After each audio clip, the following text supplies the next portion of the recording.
Just like in the movies. Welcome to SuperWonder Legacy. I am Jared. Happy Mother's Day. And I am here with Britt. What's up, Britt? Hello, hello. And today we are celebrating the Mother's Day. fantastic mothers throughout the DC universe. Yes. And so when I made the slides today, I put a little surprise in there for Britt. And this is something that she didn't tell me to put in the show notes, but I just decided, okay, screw it. And I thought, should I tell her? No, it'd be more hilarious if I just don't tell her. So we're just going to go off of this. And yes, right. that's because how petty I am, Britt. Very petty, and you always want my reaction. Well, it's because I wouldn't if you didn't make it so entertaining. I know. So I pretty much set my own self up. I know. Yes, you did, because I will be squeezing some crying cat emojis today. So, and what's up, Karen? And what's up, Jargon? And he's like, I'm willing to take a guess that most will say Tom King's run will not make Diana seem like the best mom ever. Oh, you got that right. So, right. The legendary mothers of DC. So let us start off on that. So, Britt, why don't you start us off?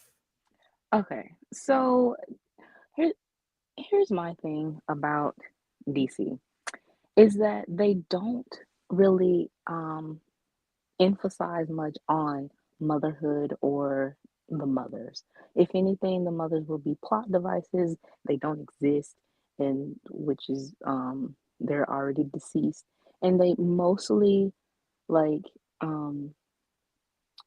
showcase or have this narrative of just the fathers. And honestly, that is down to the writer's preference, and most of the writers are men, which honestly I wouldn't even say that should be an excuse, because I mean any writer, whatever gender, would love to show their appreciation for both parents, and if anything your mother, because at the beginning of life you are forming that bond with your mother right within the womb. Or with Diana, um, her relationship with Hippolyta was basically in the womb, before they were reincarnated souls, but it was still there, that longing and that soul connection. So, what we are doing is that we are emphasizing more on, the importance of motherhood, the importance of the mothers, and why there should be more stories, that emphasize on that. You have Martha Kent, but even that sometimes it veers off to just Jonathan and Jor-El. Laura, for the longest time, she's just been like this mute um, wife crying on Jor-El's shoulder, and we've only seen her, really have a voice in New 52 and Man of Steel. Then you have I love, by the way, when I was going through when we did the Snyderverse episode and we got to Lara, I was like, "There's no way Britt does not give me a slide on Lara," and sure enough, there it is. Yeah, and then you have Hippolyta. Of course, she is the matriarch. She is the queen. She's been literally through hell and back. She is, to know that the uniqueness of Wonder Woman's origin is that she is bound by the purity of human, the in that spiritual bonding of a mother, longing for her child that she lost, and she was able to create that child basically in her eyes, in her vision, her love, and everything like that. So that makes it even more powerful of an origin. And then of course you have Diana as the daughter of all the Amazons, that have suffered through, the cruelty of man.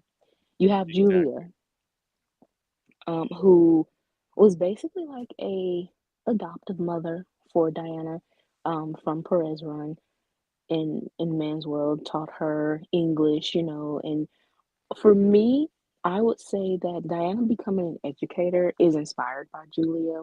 I would, because Diana, that's part of who she is. She is supposed to become an educator, as Wonder Woman. So, and then she ended up having basically a little sister with Vanessa. Um, and then you have other mothers like Absolute, um, Cersei, which is very, I would say that that is very interesting because, this is supposed to be Diana's, like, Her I would, Joker, to use Tom King's terminology. well, yeah, I would say that Cersei should be Diana's, like, number one villain. Yeah, If, she you know, kind of is. I would say that she needs to be emphasized more to be that. So for her number one villain in canon to be this mother figure and who she has this bond with in Elseworld, that is just so it just really is a full circle to how motherhood is it can evolve and twist in different ways. Then, of course, Talia, which we will get into, where she is a good mother. However, you have writers again that I don't know, they either project their mommy trauma or something on these characters, or they just don't understand the importance of a mother, and Or they would rather Morrison's have. case, or in Grant Morrison's case, they forgot. Yeah, so you just, ruin these female characters and make them turn, like these evil mother figures that they never were. So yeah, it's as always with our research, it is always interesting to deep dive into the importance of everything. So as I said, it is important to emphasize on the mother figures within these characters. Yeah, exactly. And see, here's the thing. And I've long said, so DC keeps trying to make out Lois as the best, as the most important DC character. And Absolutely what's not. funny, what's funny is I always say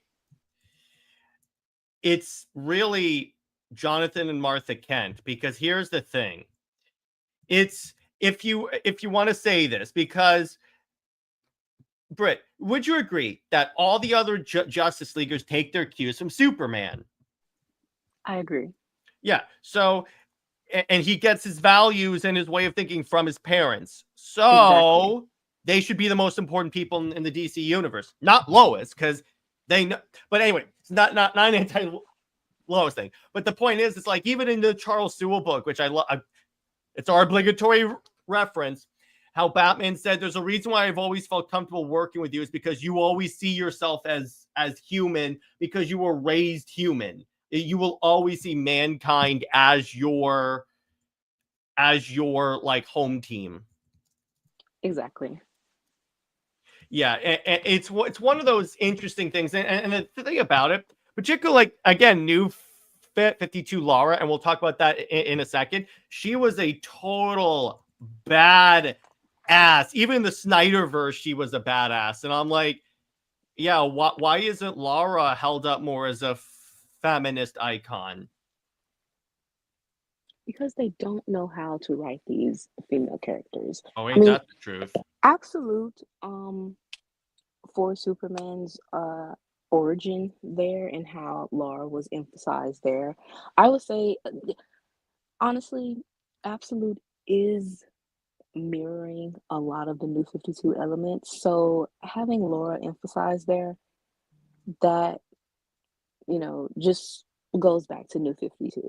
And for her to be a top scientist, for her to be this warrior um, uh, type in general of the Kryptonian military, it it did, connect to why you had Clark and Diana together in New 52.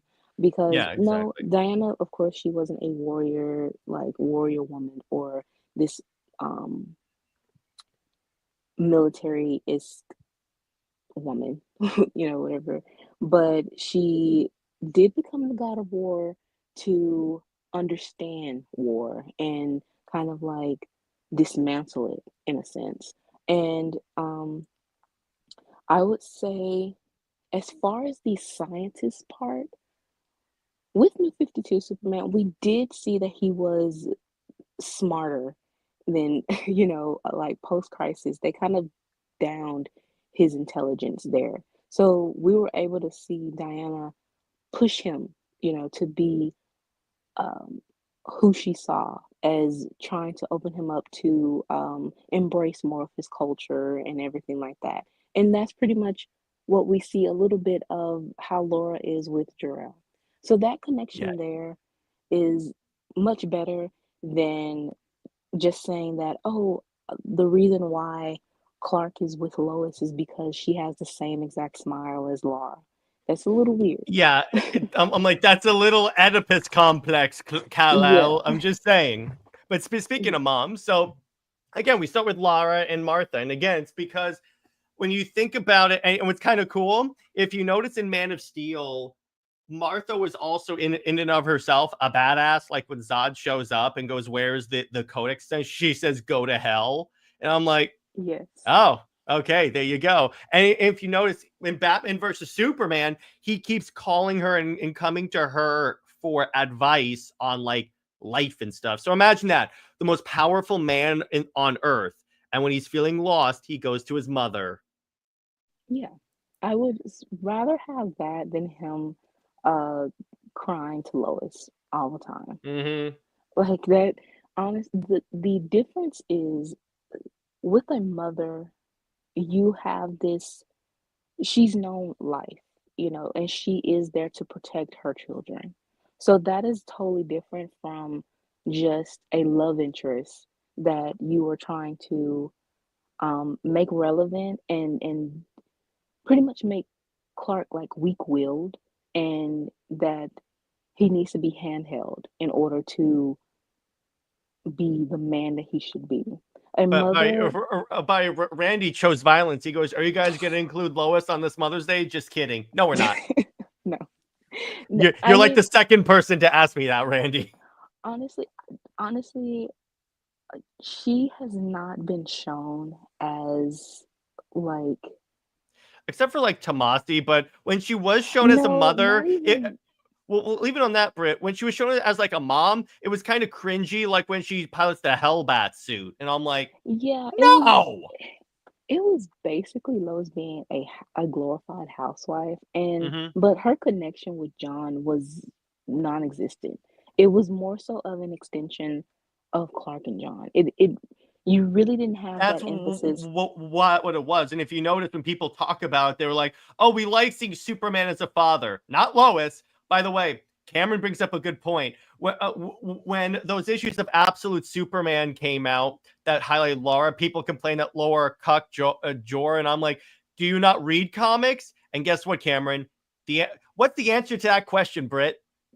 No, they do not. There you go. Yeah, because I'm like, Laura, except actually, you know what, Cameron? They do. It's just they only read the John Byrne Superman that made Laura such a submissive person to that. And I'm like, that's not the again.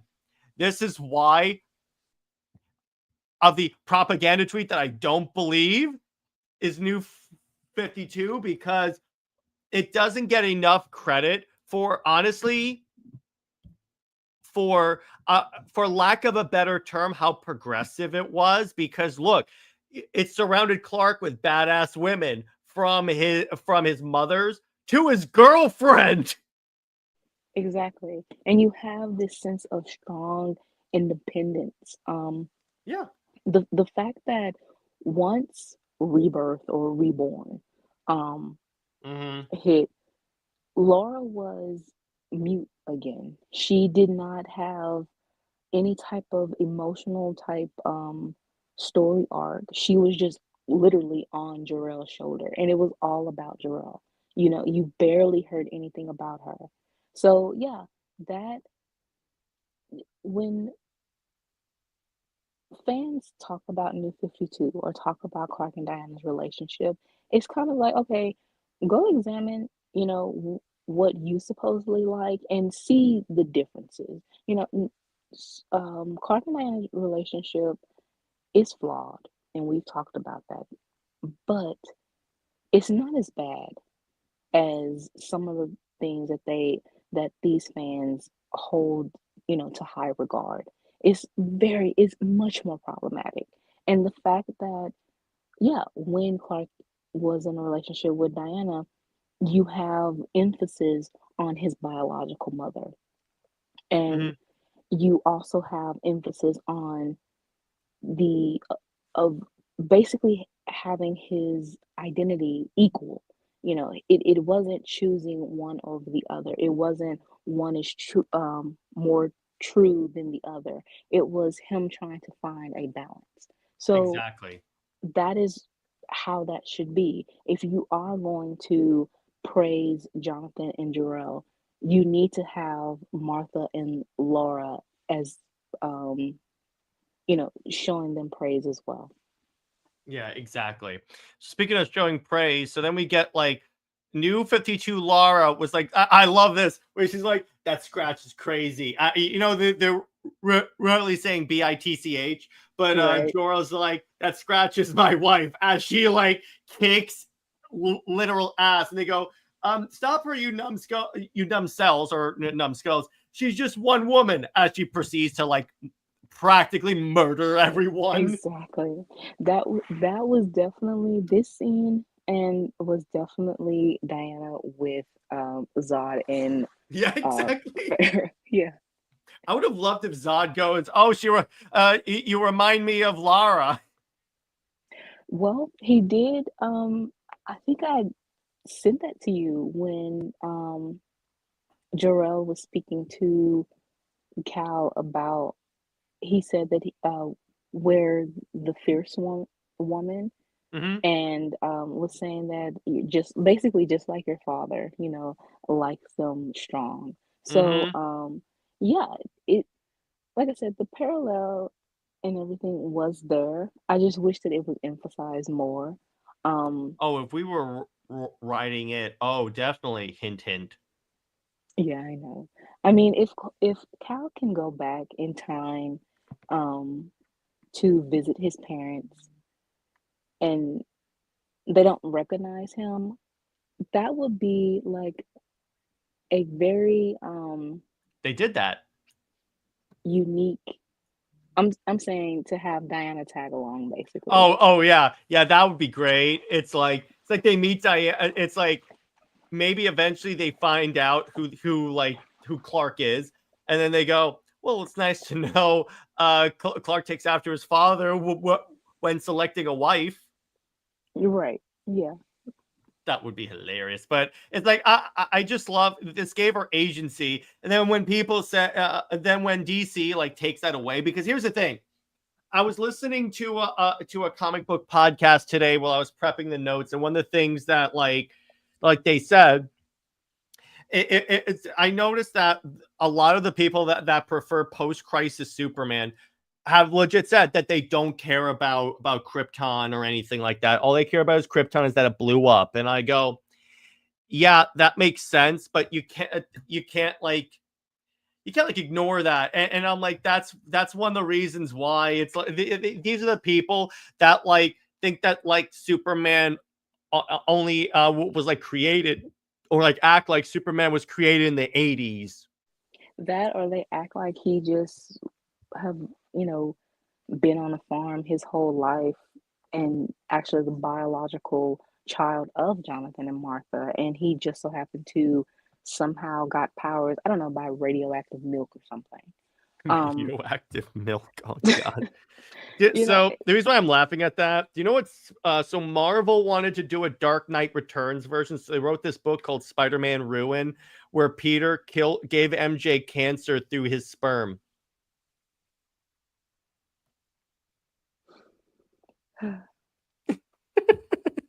That silence is all I need. That's so, yeah, yeah, exactly. That's why that kind of was like, oh, that was like unintentional. That, you see, this is wow. I did not need to know, dude. Again, I'm just fully taking you away from Oh my Marvel God. propaganda, my friend. Oh my God. Okay. So back to this. So the reason why Laura is also so important is because Krypton is, known as being sterile. They basically have test tube babies. And Cal being the first out of like 1,000 years to be, the first natural born.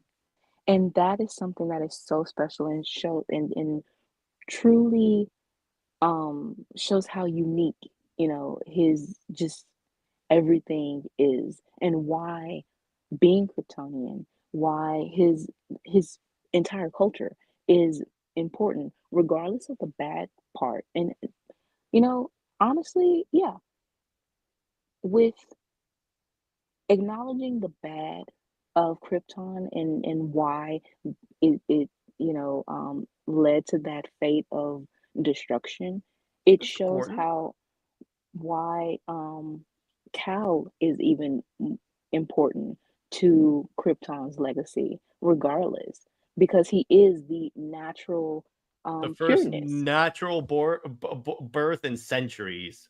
Yeah, so, for all of these fans to say it doesn't matter, yes, when you do a deep analysis, as we do, it's very important because there's so many points that can be acknowledged and explored. Um, does it put more pressure on the character?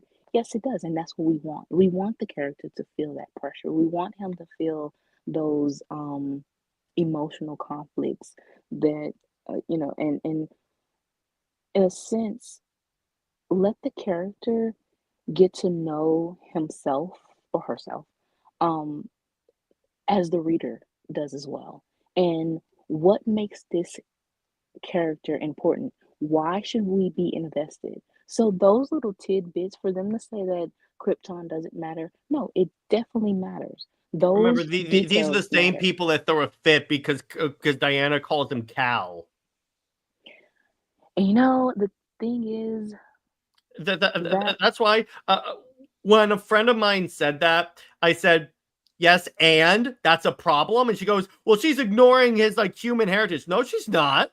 no, She no. calls him Clark as well, guy. I mean, she calls them both, but with emphasizing Cal, I would honestly say that is more important because Krypton is no longer. Yeah, he So is he and Kara are the last Kryptonians. so you would want to, you know, make that an important part. I mean, he is wearing the S. If he did not care for Krypton, then why wear the shield? I bring that up, and then they go, that's only a recent thing that was a Kryptonian glyph, and I go, doesn't matter. It's the thing now. That's what the low. It doesn't. I don't care if it's a new thing or an old thing. It's a thing now. It's the current canon explanation for the S. That's why that exists. So it's like he might as well just take off the S and not do and like call himself Earthman, as far as I know. But Exactly. speaking of Earth, so then we get to the Kents, which still the most important, because here's the thing. Jor-El and Lara can be whatever they want and true. But when they send the baby to Earth, here's the thing. Like, take Red Sun, for example. He crash lands in the Soviet Union, turns into a dictator. So that's why I say that Jonathan and Martha Kent, to a degree, Britt, are more important than Jor and Lara, because they raise Clark from babyhood, if you will, and determine what type of man he turns into. So if they ever did a story where like they did meet, the Kal-El or like Clark Kent that he would grow into is partly because of them. Because if you see all those other stories like Red Sun, or like even there was a storyline where he crashed on an apocalypse and became the son of Darkseid, it's who Superman turns into and becomes, it's hyper dependent on where he lands and who raises him. Oh yeah, I totally agree. I would say that the L's represent, as as I said in the notes, sacrifice. Mhm. And they are important because he does have that natural birth. So he holds the true legacy of Krypton. So that is one thing. And then yeah, his values, his everything that is good, and what makes him this inspiration is from the Kent. So that is how you balance it out and why both of them are important. But honestly, you can't have one without the other. You have to have that, and it shows with making Krypton this desolate, irrelevant type, you know, even trying to make the L's evil in a sense. You Mhm. you you really ruin just that purity, within just the whole story. And Superman is supposed to be a Moses allegory. So it's like you with taking those elements and making everything evil that's not of Earth or not of the Midwest, not of American values. That again, that takes away the story that Superman is supposed to be. And here's the thing. I get that Superman is a global hero. And this is where like true to just the American way comes in and where I stand on that. Ultimately, I get that like he's a global hero. I understand that. But he is raised on ostensibly American values. Now, regardless of if the country lives up to those values, he's raised on American values through his parents. And that's what they mean by like American way. I get that like people don't like the jingoistic like take on that, but you can't take away the fact that it is part of his heritage. Right. We don't want the rebirth tape, No, basically. no, no. And to be clear, I'm about as patriotic as the next guy. I even felt that was a little much. Yeah. We not the rebirth way. It's more so like basically what Clark said in Throne of Atlantis animated movie, that you are to blend in with Mhm. everyone. That is what basically that is what America is. Different cultures blending as one in just this we're living everyday life, and Yeah. having striving to reach our goals and dreams. Yeah, exactly. And I'm not in any way saying that. And actually, what's kind of interesting is that they do interesting stories, like in My Adventures of Superman, where he saves like a North Korean sub, and the American government gets upset because it's like you saved a North Korean sub. Do you have any idea of the political implications of that? He goes, "I saved people. I don't care what countries they're from. I'm saving people." Right, and that's another thing that was even in Justice League 14, um, no 15, Hmm. with Clark and Diana. They went to rescue hostages from terrorists, Yep. and you know Clark, he was against it because he was traumatized with what the government did to him. Hmm. But Diana, she basically was like, "What's wrong with rescuing, innocents and bringing them food and water?" Right. It- I do love that scene because like the terrorists are like, how do we get two more hostages? I just love that. I think Clark and Diana's like, surprise. I love that. But Cameron brings up a good point. I forgot how it goes, but Clark's American way should be Steve. He's what America should be. That's that he Cameron brings up an excellent point because that's what Captain America is. And he has said, Steve said that like, look, we get America's not like the best country, but it's what it could be. That's what the American way is. It gets misunderstood as we have to act like America is this perfect place. And some fans treat it like that.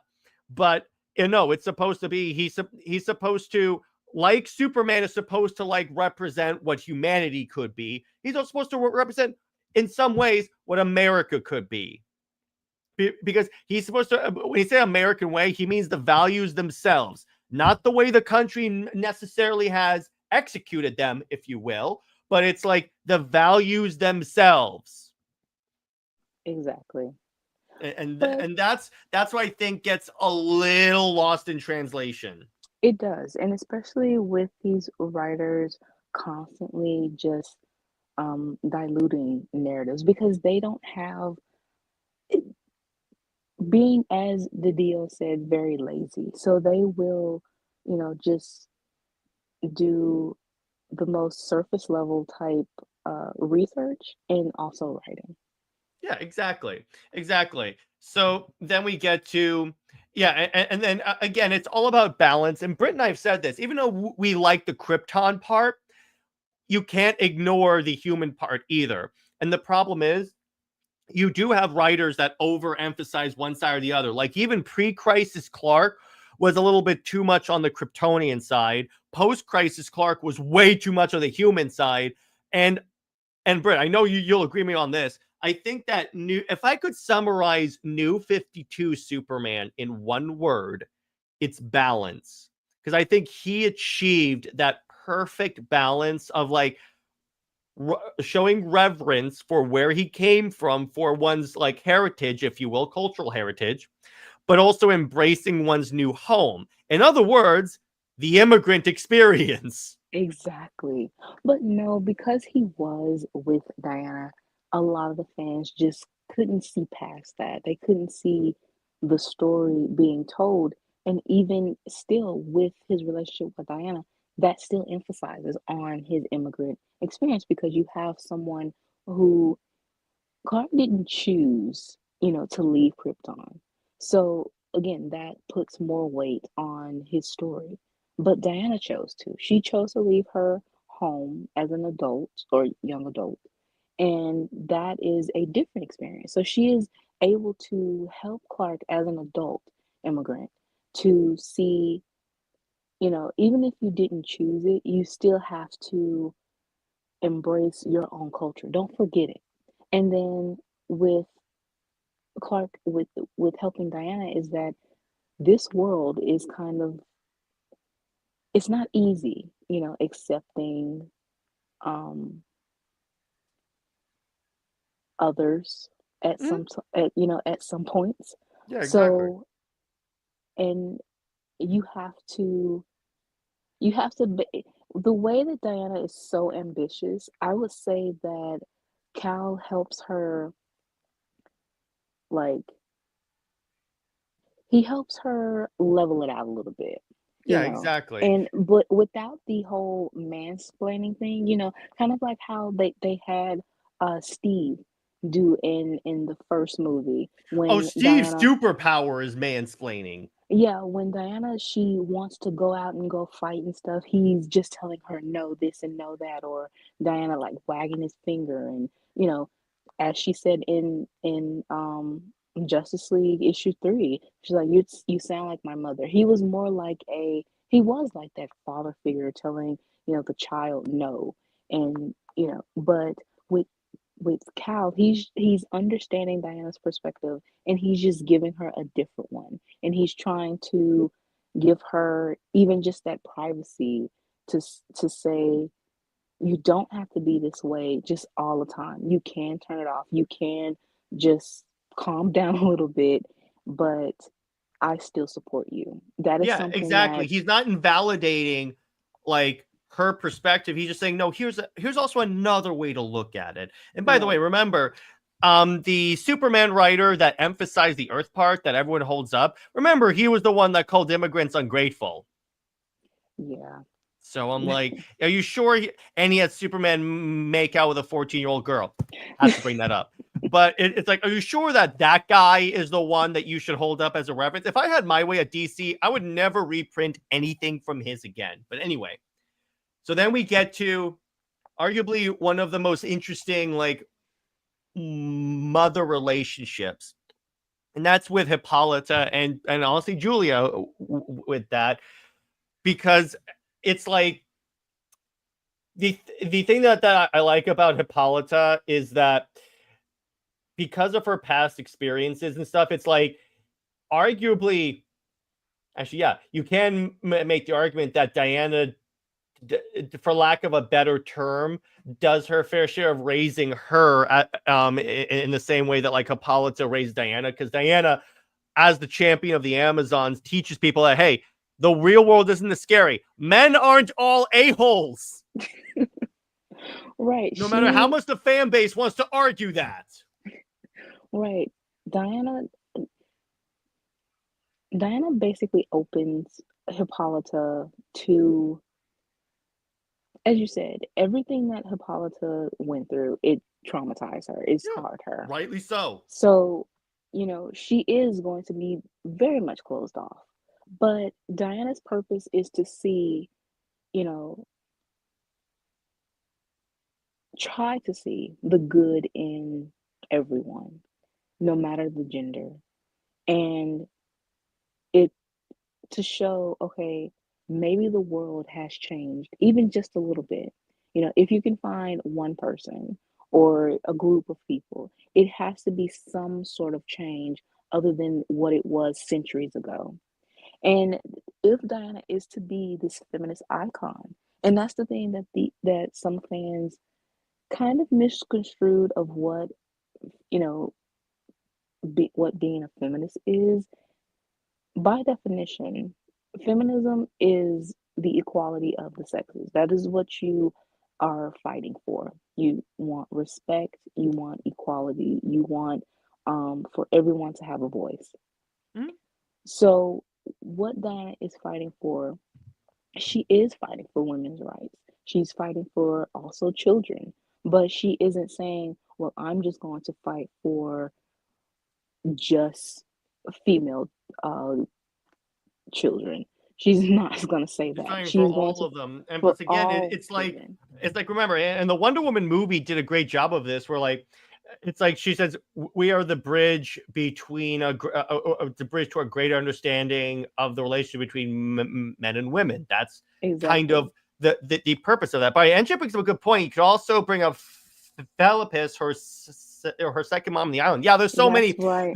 There's so many different women that Britt and I could highlight here. We kind of had to limit the list a little bit because otherwise this would be hundreds of slides. I mean, we even brought up Mira or Selena in some continuities, but it's like we had to like be selective here. But why don't you whatever you don't introduce Batman to Apalita? Oh yeah. Oh well, I mean, King basically Tried to. with the recent issue, and Hippolyta um basically said, well, how King wrote it is that Batman doesn't understand, their culture, their ways. When Suck it, Wonder Bat people. And and remember, King used his ripoff of Immortal Beloved to say that Wonder Bat will never happen. that I mean, I'm pretty sure that the second issue, maybe if he wants to have Batman or Hippolyta say, thank you, Batman, even though he didn't do anything, but it's still the fact that no, Batman doesn't understand their culture.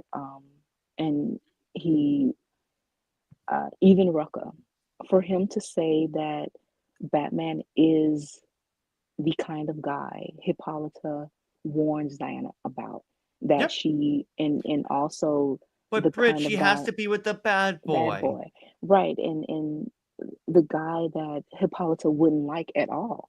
So for even Rucka as a fan favorite writer, as what the fans say that is the one writer that understands Wonder Woman and her lore, if he is saying that Batman is the guy that Hippolyta basically wouldn't approve of, then why are you trying to ship Diana with Batman?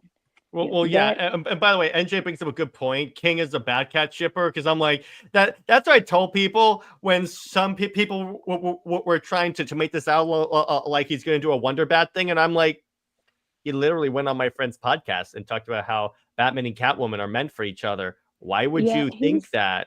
he's very much a Batcat fan. I would say that At he the is very just trying least, to. here's the thing, Britt. This is the one thing I agree with him on because that means he won't put Diana with Bruce or even really hint at that. It would be mainly like a writer that would do that or something like that. I mean, he did use that stupid Immortal Beloved ripoff to like hint, but say no and turn Wonder Woman into a like seductress, but still. I think, well, with that, that's because he didn't have a story at all. I've told you that story was supposed to be a Green Lantern, bachelor party story, but the artist didn't want to draw Green That would Lantern. have She been hilarious. Agree. Right. So Hal Jordan throws Bruce Wayne a bachelor party? Hell yes. yeah, so with regurgitating a bad story, you know, that's pretty much what all of these writers who try to force Diana to have a even a Remember so-called Blackest Night? friendship, right?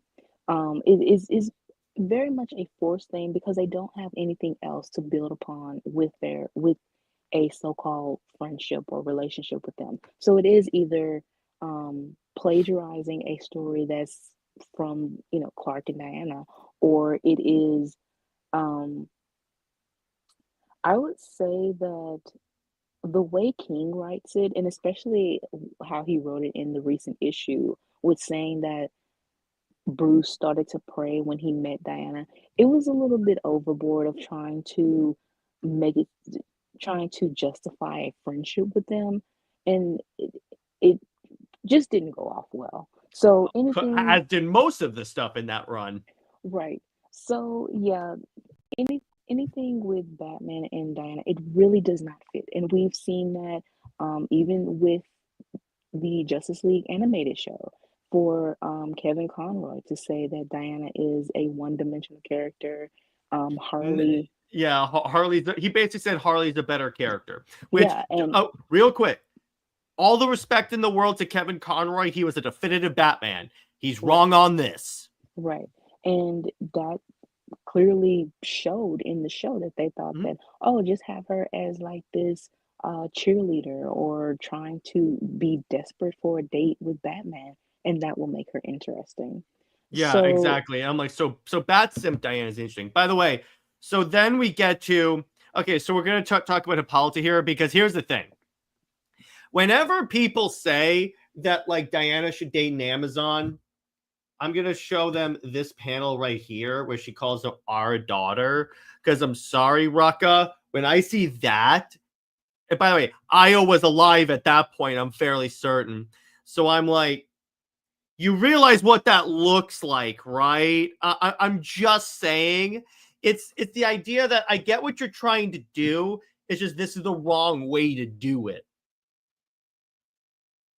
exactly, especially what I don't understand is that you have Diana as the only child on the island. And you have the Amazon say that they've watched Diana grow up from baby, even with Earth One, Artemis, you know, and for her to say, I still think of you as a child. And And then kiss her. Yeah, exactly. yeah, And I'm like, that's the image you guys use. And then someone said, I know the implication of that, but like people, but like that's the only image where that happens. And I'm like, I think that should tell you something.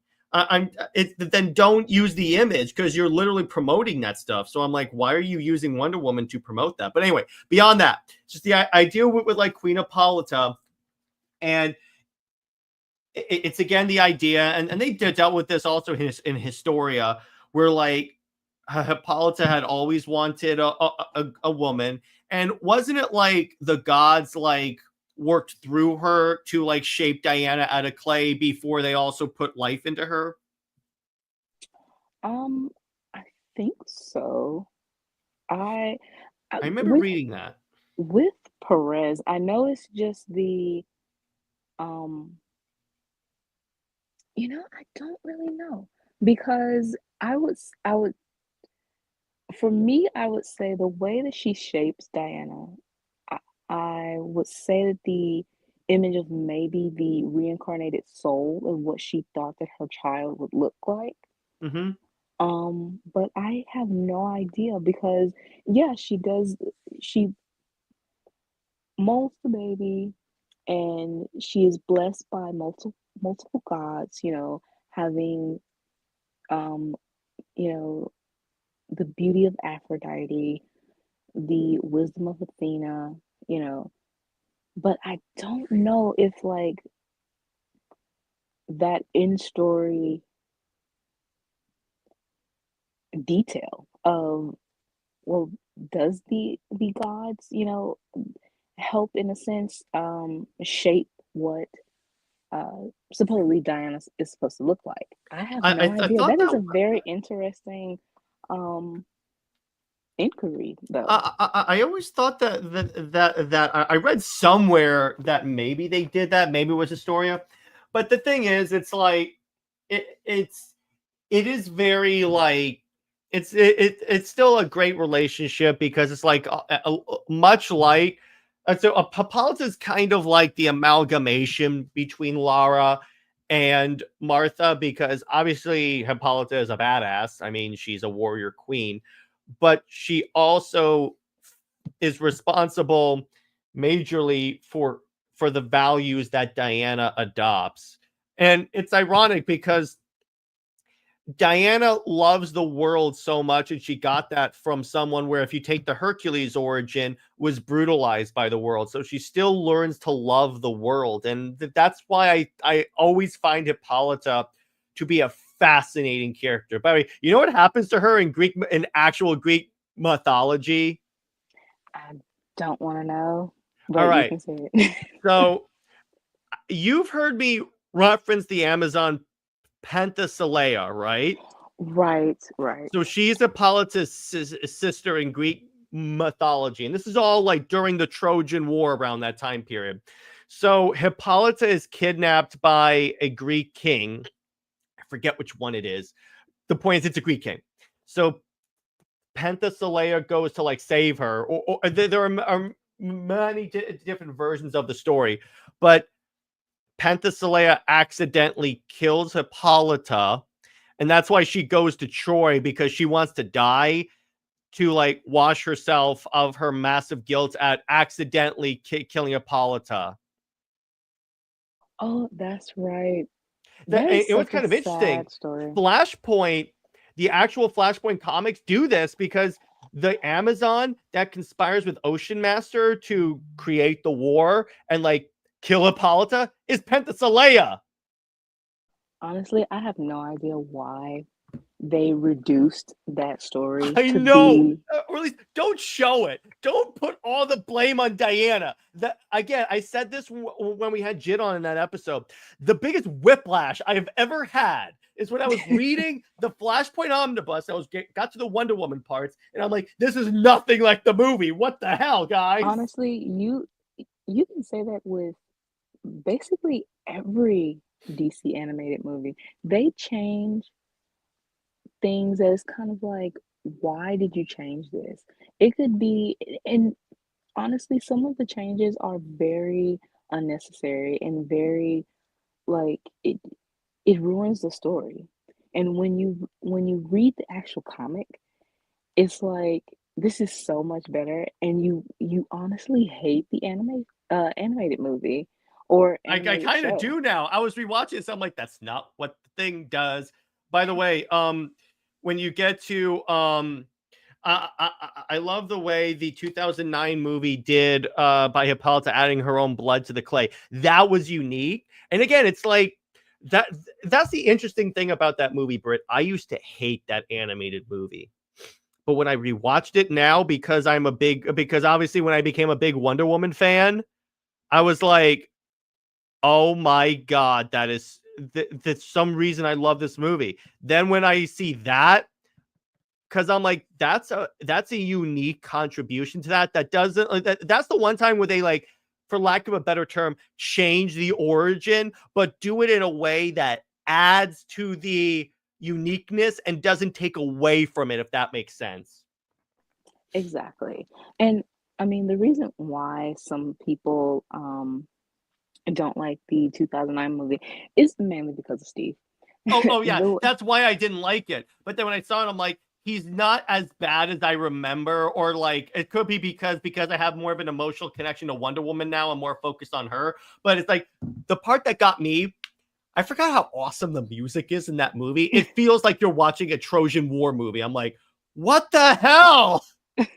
How is this good? There's a reason why I use it on Instagram for a lot of our posts. But anyway, so then you get to the arguably the most neglected Wonder Woman characters so far. Oh my freaking God. Where are these two? Because here's like, they argue. Julia teaches Wonder Woman English. Yeah. It's like, again, these are the two characters that, again, when I read this, and this is why when I did I think the second Wonder Woman Wednesday I did is which absolute characters I want to do.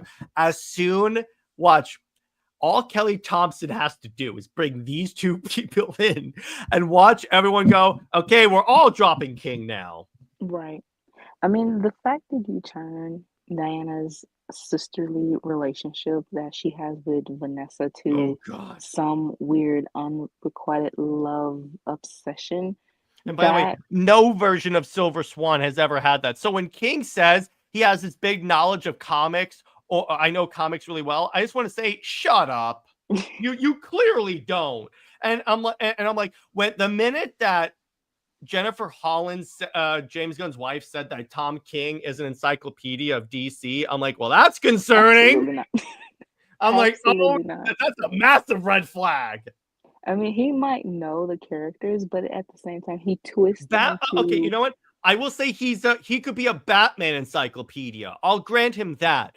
Everything else, particularly Wonder Woman, he is to Wonder Woman what He Who Must Not Be Named but is bald and ruins Superman is to Superman. I have to specify that. Bald. Oh yeah, that's true. But what I mean is that he is to. This is going to be the Zeb Wells / B run of Superman or run of Wonder Woman. That's what it is. That is what it is, and I can't wait for it to end so we can forget it ever happened. But anyway, with this, so explain to people who may not know who these two are, who they are. Okay, so Julia and Vanessa, mother and daughter, they were introduced in George Perez run. Julia, she's a professor, and I believe she actually has connections to Themyscira. And so she is able to communicate with Diana with the native language, and then she teaches Diana English. Diana is, in a sense, a foreign exchange student, and is a very unique way of that.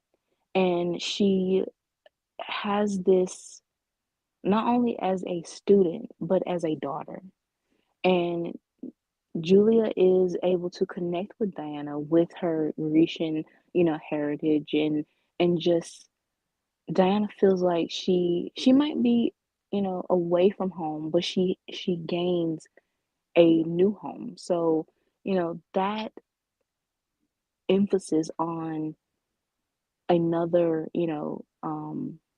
mother-daughter relationship, and in a sense, it's an adoptive type relationship too. You can put that in, and of course that connects with Clark and the Kents. So you have so many stories going on at once with this. And then Vanessa, I believe she was 12 when she met Diana, so she's very impressionable.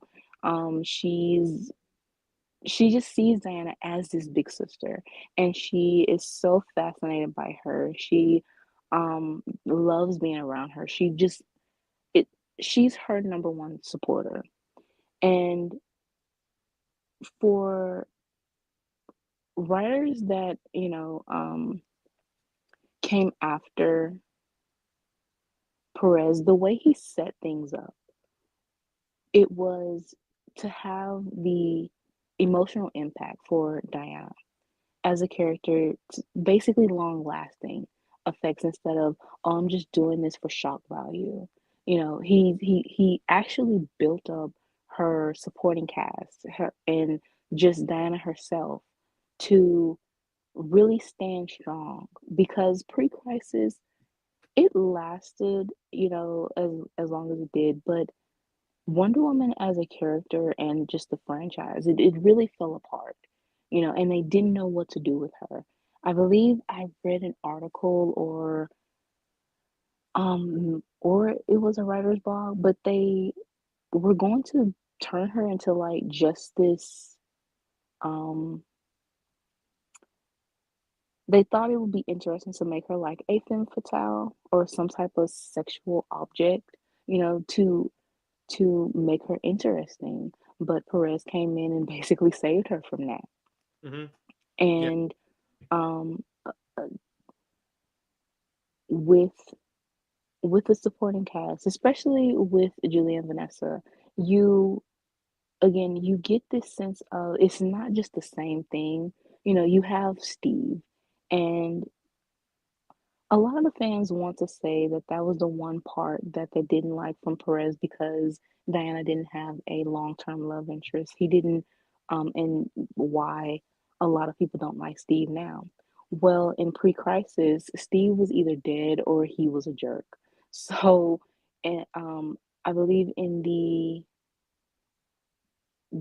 um the fan comments when they used to like have them or editor notes when fans used to write to the editors. One a comment called Steve like a sack of potatoes. Like he was so boring Oh, and oh just yeah. bland. He's a Even in sack of milk toast, is what he is. so even during pre-crisis, fans did not like him.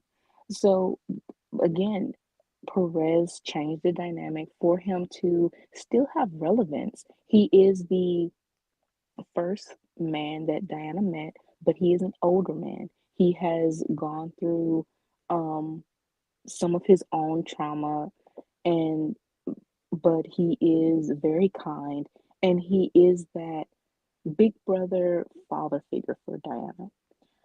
A lot of fans don't want Diana to have a father figure, but it's basically just a you can take it as a metaphoric term. It's not literal. But just to have that older man influence that still makes him important, but he doesn't have to have to be that love interest. And But then with but again, Britt, when you take away the love interest part for most writers, what does that turn Steve into? well, he's still irrelevant either way. Yeah, that's the thing. Steve's only relevance at one. Because here's the thing, and my friend Pika brought this up, and I actually summarized it perfectly. Steve ultimately is a plot device to get her off the island. That's what he is. Well, yeah, even Azzarello in New 52, I believe it was the Secret Origins issue, Hmm. and Diana was visited by Athena. Yeah, because she was the owl head woman. Um, and she was talking about basically a ticket out. And it just so happened that Steve crashes on the island, and Diana, I think she says it or she calls him her ticket out.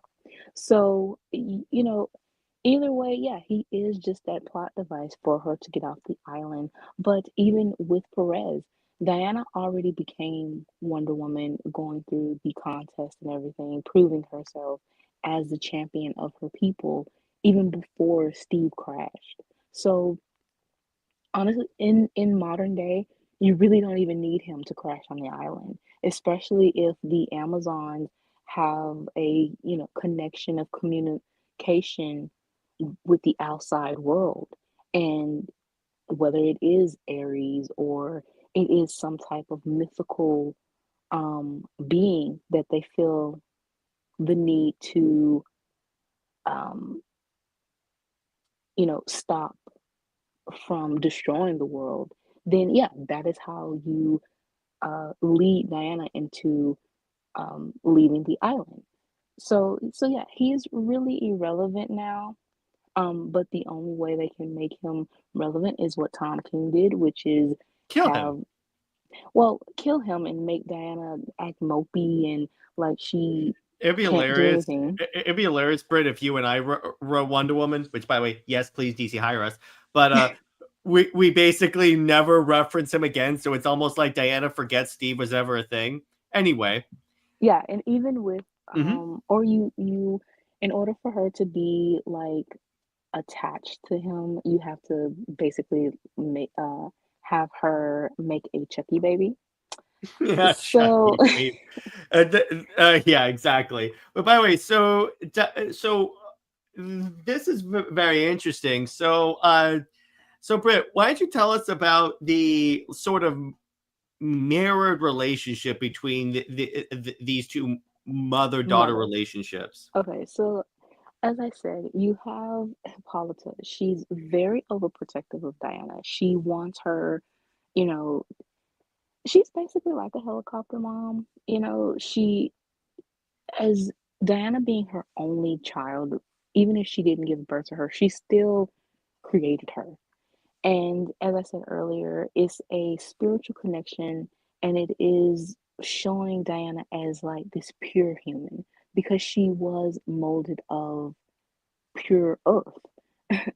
And that being that her soul is from still that unborn child that Hippolyta centuries ago um, was expecting. And then you have Julia, where she is a single mother. She has this 12-year-old that's very just she's energetic, she's outgoing. She sees her Julia sees Vanessa as just this ray of sunshine and this spark. And she wants to protect her too, but they at some point they would clash. Diana, she wanting to choose her own path, but it is all about a mother's protection and wanting her daughter to just be safe when she is choosing what path she wants to go on. But she will support her.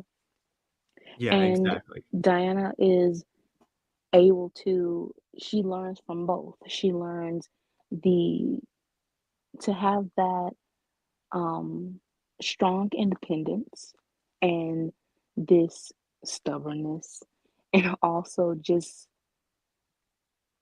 I would say, just being herself from Hippolyta, but also aware.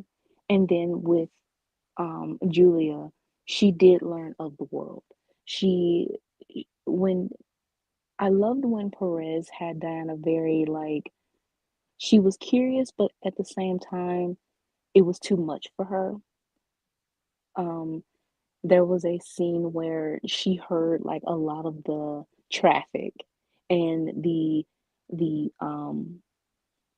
car alarms, the people, all of that chaos, it really got to her. And at that moment she had to slowly take it step by step with Julia and Vanessa showing her, just the ways to navigate through. And that was just fun because you have like that she left her home, with all of the Amazons who were second mothers to her, and aunts, and she found this this safe haven in man's world, and that is all Hippolyta had prayed for. Yeah, exactly.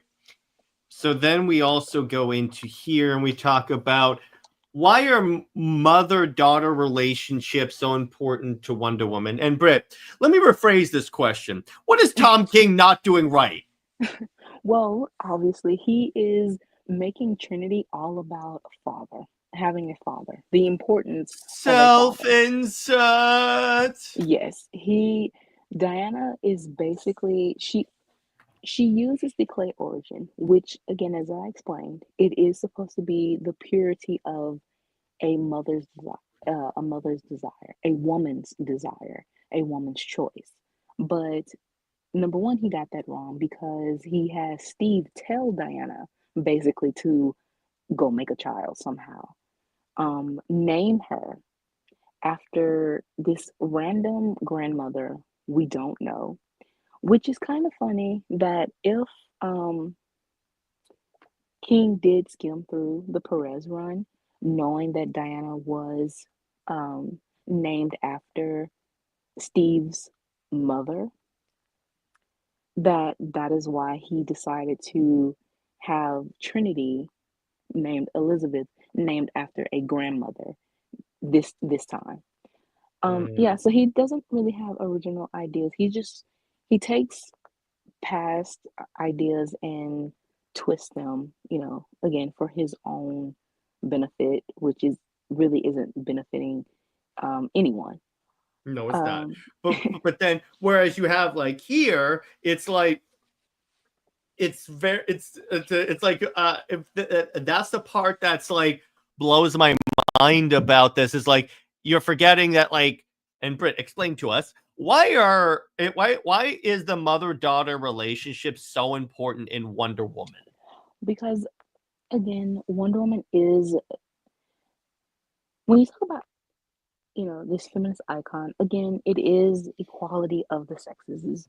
You're not just being a all men are bad or just writing off men. No. Unless you're on Twitter. It is about emphasizing women's importance, though, and why they should be treated with equal respect, with equality and respect. And just it's knowing, a mother's and a woman's struggle in everyday life, in life period. Um, so every female character in Wonder Woman, she should have a story that connects you to another female character. And it should be something, whether it is a bond of sisterhood or a bond of motherhood. It those two should be connected and should be on forefront of Wonder Woman's story because women are degraded, women are disrespected, women are taken advantage of, and women are belittled. So Especially what? one written by Tom King. Sorry, I had to. So and it is mainly, you know, women of color that goes through this, and the Wonder Woman is supposed to represent every woman. She is supposed to be every woman. So every experience that Diana goes through as one single character, and like I said, it is connected to any other female character or Diana herself, as I said, in experiences. It is supposed to resonate with any female reader to understand, to feel that they are being seen and their voices are being heard. Mm-hmm. Exactly. So let's talk about Diana herself as a mother. Right. So I love this that new 52 panel of her looking down at the pregnant thing and clock is pointing at her stomach. it really looks like he had like some type of power He that has he pregnancy powers. He just points pregnant, pregnant, pregnant. right, that was actually awkward. But the point of the panel was And this was discourse still on Twitter, of course. Hmm. And to say that Diana doesn't want children or that she shouldn't be married or anything like that, it again, Or it's all that about she shouldn't have children with a man. it really takes away again the realness of her. You know, a lot of the fans they argue about, whether she is human or not, or question her humanity. But again, if you take away certain aspects that she is supposed to have experience of, you are, taking away part of her humanity or part of her human experience. And for decades, Diana's relationships has been predominantly with men. So that is something that you really just can't ignore and can't take away. Hmm. Um, No matter how hard you try. and predominantly, most of the time when she speaks on marriage and children, it is with Cal. So with the new 52, quote, she says that she put her mission first and her responsibilities and duties. So marriage and children just wasn't in her view. She, thought that that could never happen. But with being in a relationship with someone that she trusted, with someone that really she knew that she loved, it felt like, okay, maybe we could, you know, have that life of marriage and children. But of course, their life married with children wouldn't be traditional. And I think that a lot of fans they aren't looking at that you don't have to have it as the what you think traditional, way of having a family is. They are characters that, you know, are supposed to have like this um grand way of doing things. So you can make it very unique. We also see in Wonder Woman 141, Diana has a dream, a shared dream with Cal. They She has completed her mission, bringing peace to the world. Or they're still fighting, but it's slowly, everything is changing to where she's comfortable with falling in love with Cal. They marry and they are expecting a child. We see it in Kingdom Come. They have 5 children after the destruction and everything. Their children, well, their first child, John, he represents a new beginning. Then they have 4 more children, and you see the evolution of from them being on Earth or Earth changing to now that generation, um, their legacies, become the Legion. And then you see the new design for Jonathan from World's Finest. I think it was 25, and he has this It's peak. well balanced design of seeing Clark and Diana's legacies. And I really love this design because first Jonathan has the lasso And he's got the star pants. and he has the McFarlane, star where's the pants. action figure here? I love that they gave him star pants. I don't even think they've had a male character like that. No, he even technically has like the male version of the tiara. Yeah. And then the last image is a sketch. I think it was a commission, but it is a sketch of Kingdom Come Diana with Jonathan. So, as I said, Diana as a mother, it does not diminish her. It does not take away her her role or her um her status as being a feminist icon. It doesn't take away her femininity. If anything, it emphasizes it. It really shows that Diana can be this strong, you know, she can still do her job, but also be a mother. You know, she's already teaching the world. She can teach her child too. So why fans have an issue, I get it because you think that if she's bogged down with a child, and especially with how Tom King is doing it, That's what I it does, think it is. A lot of fans like reaction to all this is just an overcorrection to what Tom King is doing. yeah, it is um overshadowing Diana herself because Mhm. she is grieving over Steve and she created a child for Steve.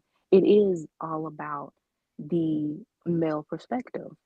Um, if Diana were to have created Trinity as Hippolyta created Diana, in that sense of she wants a child and again, it's her choice, then maybe it would be a little bit better. Yeah, But exactly. um, for King to say that even Trinity's miniseries that's coming up, he does not talk about Diana at all. He just says that Trinity is longing for a father or she's Mhm. looking for him. And it's about the relationship between a father and daughter.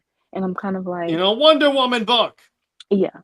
And also, you do have the trauma of Diana becoming, you know, the many thousands, billion, spawn of Zeus.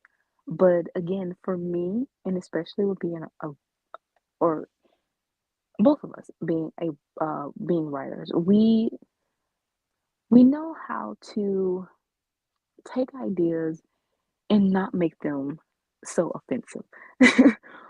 You still want to have these characters in character when you change certain things or want to explore uh, risky, plot points.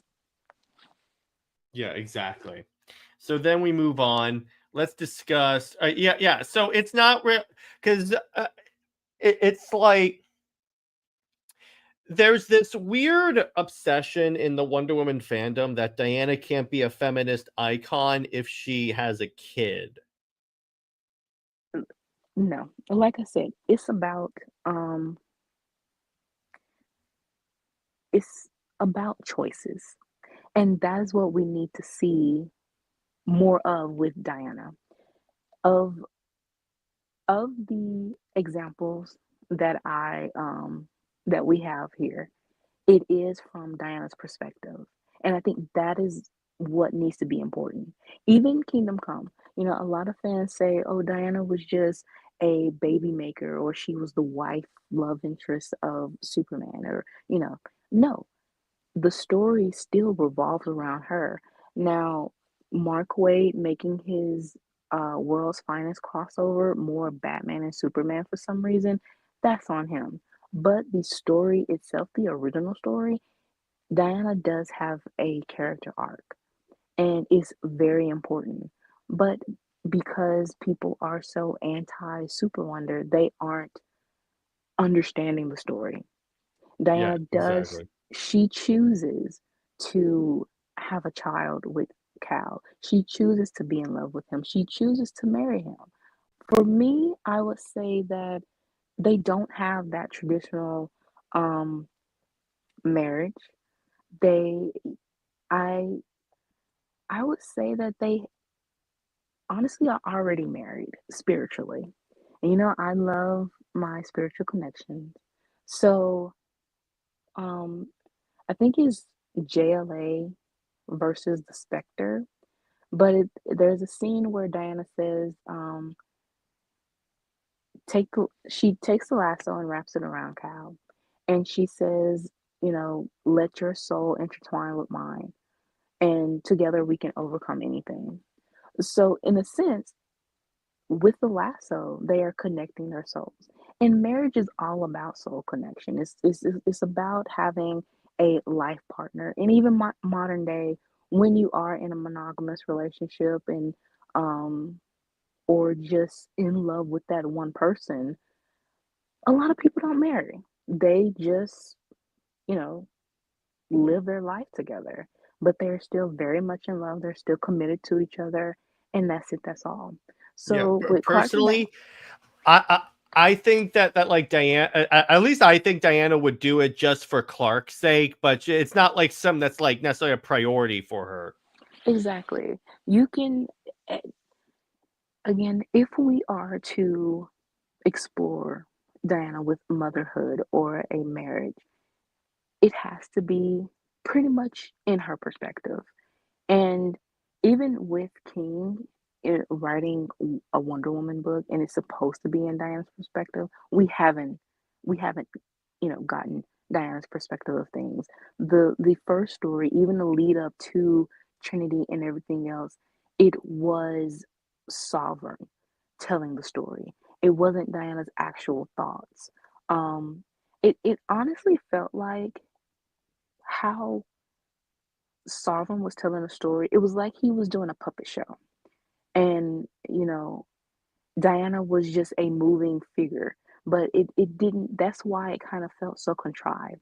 And then with the emphasis on Steve, um, for King to say that Steve is the reason he gives Diana purpose and he is the center of her story, or yeah, that doesn't work. No male character is the center of Wonder Woman. No, No, not at all. absolutely not. Even her And no relation, matter what King says, Steve will never be the center of Wonder Woman's world. right? Even with her relationship with Kyle, it is, as we've said multiple times, he is the antithesis of what the Amazons think that a man with enough power, um, he basically subvert, those expectations. And they learn that he isn't like Zeus or Hercules. He is the total opposite. He honors the Amazons. He protects them, and he shows his worth of Diana and just their trust, even of Hippolyta. And I still would want a story where we have Hippolyta and um, a cow, in a sense, clash. We sort of gotten that with Our Worlds at War when Cal took Diana when she was injured and to back to Hippolyta, and he says, you have to help her. She's my best friend. And Hippolyta retorted saying, but she's my daughter.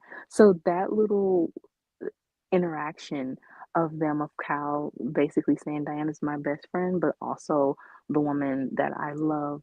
But then Hippolyta feels like she can overtake him in a sense because that's her daughter.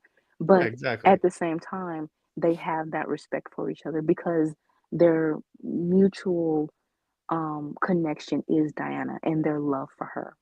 So if you have it in that way, in that perspective of Cal, he's not a plot device, but he is that um, experience, I would say, or he is uh, that chess piece in Wonder Woman's story to again emphasize the change that this man that you would expect to have that sort of mindset that Hercules and Zeus has, that he doesn't. And again, he is, it also extends to her own mother, Hippolyta. She sees um, Diana falling in love with this man that could be a Zeus or Hercules, but again, he's the total opposite. So, as you said earlier, what's the importance of the mother, um, the, you know, the stories of mothers and sisters and just women, period, in the Wonder Woman story? That is what the importance is. And also, if you do it correctly, men are important to the story too, because if you have the perspective right, you can show the changes within what, like I said, Hippolyta or any other Amazon has dealt with to now as the example of the cow showing them. Exactly. So then we get to, because like when but the image of Wonder Woman fighting with her son on her back will never not be cool. I mean, one of Right. my favorite moments that was drawn, and I think we highlighted it when we talked about this book, was when Diana was fighting the Kryptonians, and there's like little John on her backpack, just smiling as she slaughters Kryptonians. He's like, he's just Exactly. It's chilling. so I'm just cute. like, oh my god, that's so cute. He's just like, Right. I'm loving life right now. And especially if you have him like he doesn't know what's going on. He just knows that his mother is flying around and he hears these He's like, weird we. like and he hears some screams or something. He doesn't know. He's just having fun, basically like he's on a little roller coaster or something. But That's yeah, probably that what it was is. Why is this roller coaster so red? But but it's like with this, it's like she tries to like raise her daughter as well. Remember, at this point, Cal is frozen in the Fortress of Solitude. But it is kind of nice how like how much pride Diana puts in Lara, where she goes, she refuses to be. She everything I say, she meets with a challenge. She refuses to be dominated. I wouldn't have it any other way. right. That honestly, this is how you write a mother-daughter story. And it was a little overboard with the conflict. And but you have Laura as this um she's in her teenage phase.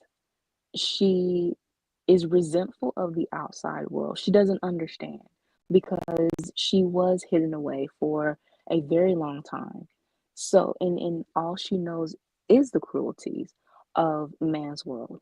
And again, this goes back to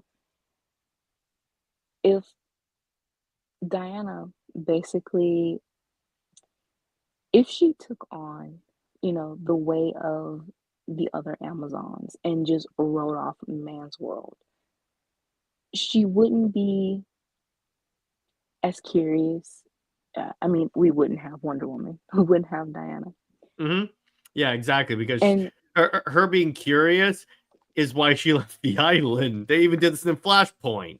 and with Laura basically being the opposite, that while curious and she knows the stories of man's world, but she holds that resentment. Diana didn't hold that resentment. So with them clashing like that, and it's basically Laura I would see as a Hippolyta 2.0, and maybe a little bit more so because she, like I said, she holds that resentment of man's world with, you know, knowing that her existence is unacceptable to man's world. Her and that, if she would have, um, they would have taken her away. Um, Honestly, that is a story that could have been um, with this if I think Raphael Grumpa, he was the artist for Golden Child, and Hmm. he did a poem about Laura. I think that he probably would have given us a extended story, basically, with Laura's perspective of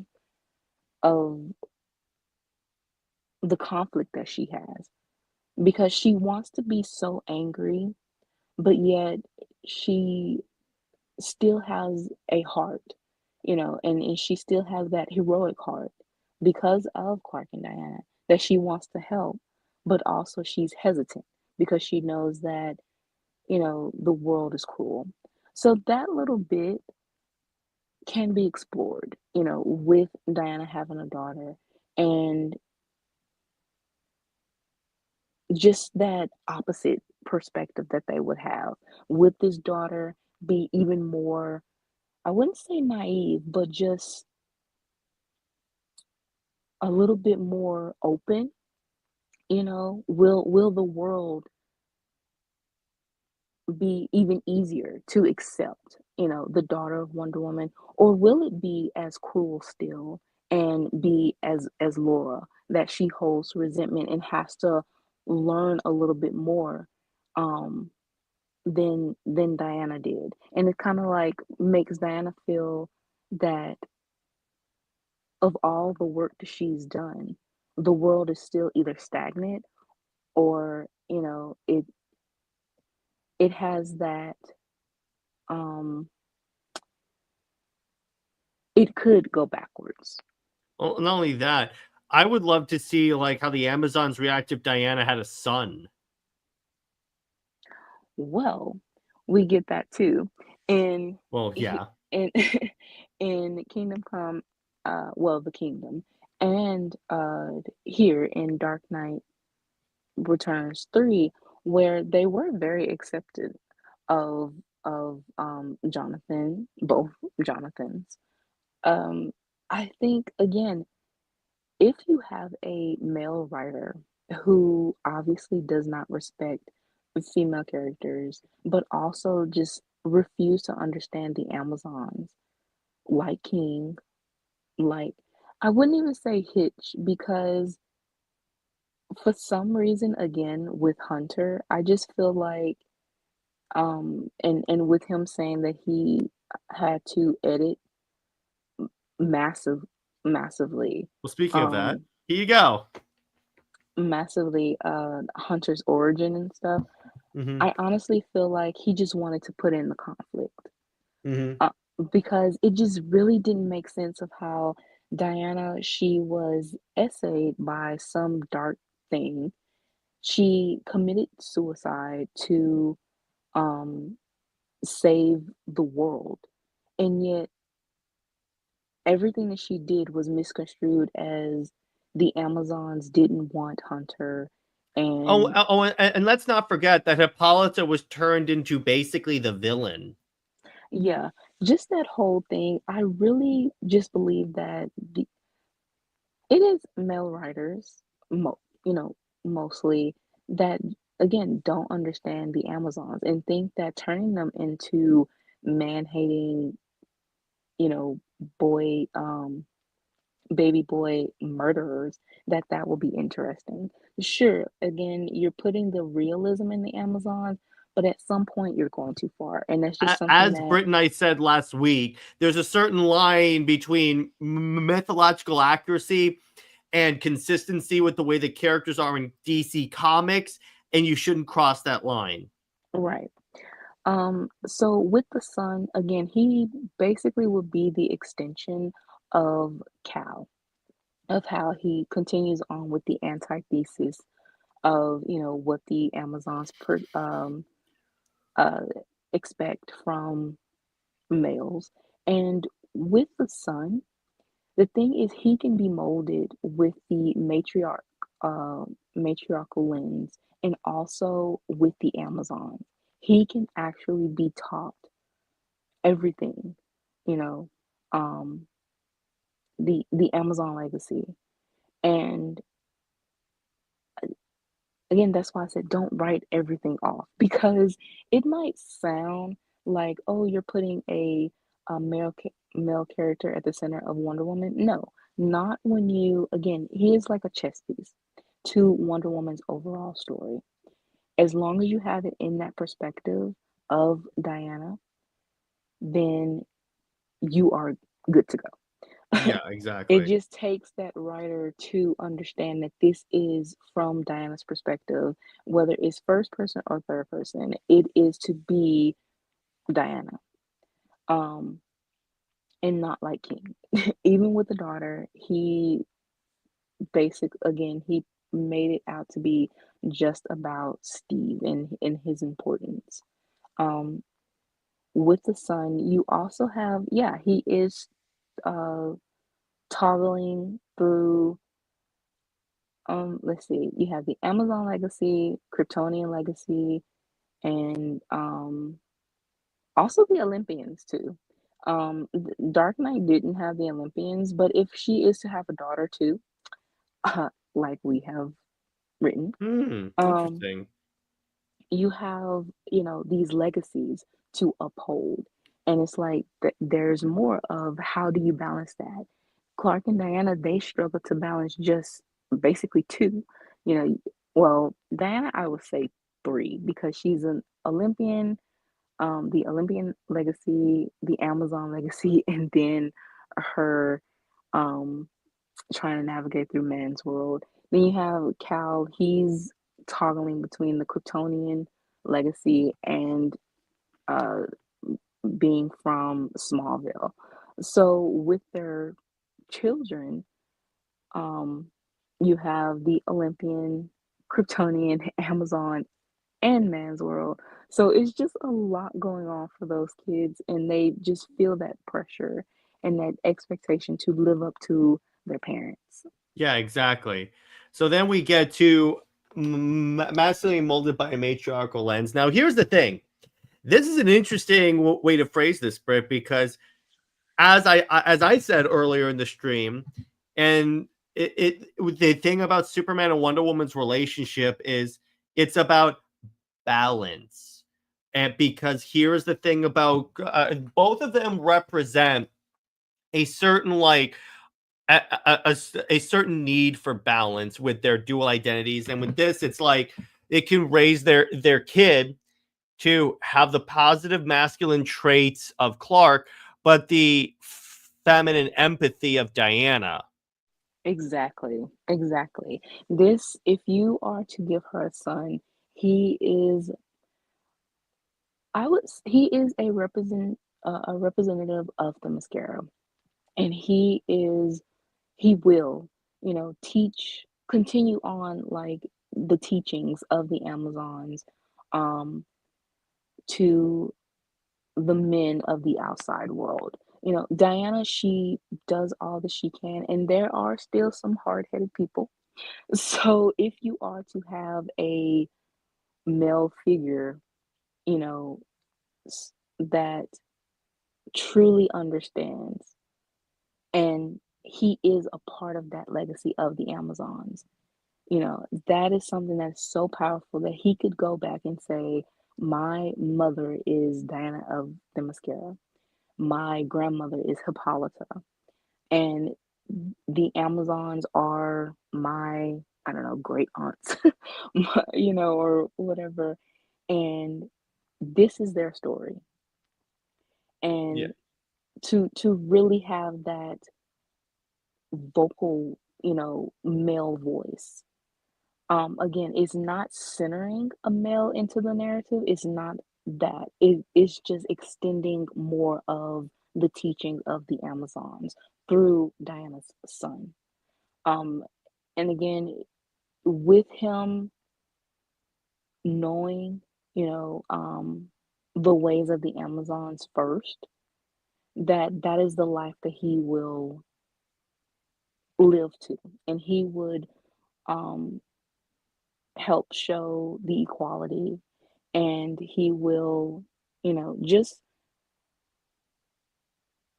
just help the world evolve again through the um way of feminism, still continue on that fight for equality of the sexes.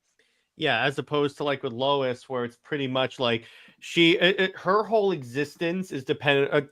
I love how people talk about how Superman with Wonder Woman, it reduces Wonder Woman to Superman's girlfriend, where I'm like, oh, you mean the same way that Lois has been reduced or has always been? See, here's the thing with Lois, you can't reduce her to something that was always her role. By the way, Cameron brings up an interesting point, by the way, about like the rebirth story, how apparently so that John be a bad brother. I think what Hitch said is that they argued a lot, and again, prop Lois up as the good mother who took him in. Yeah, I know that.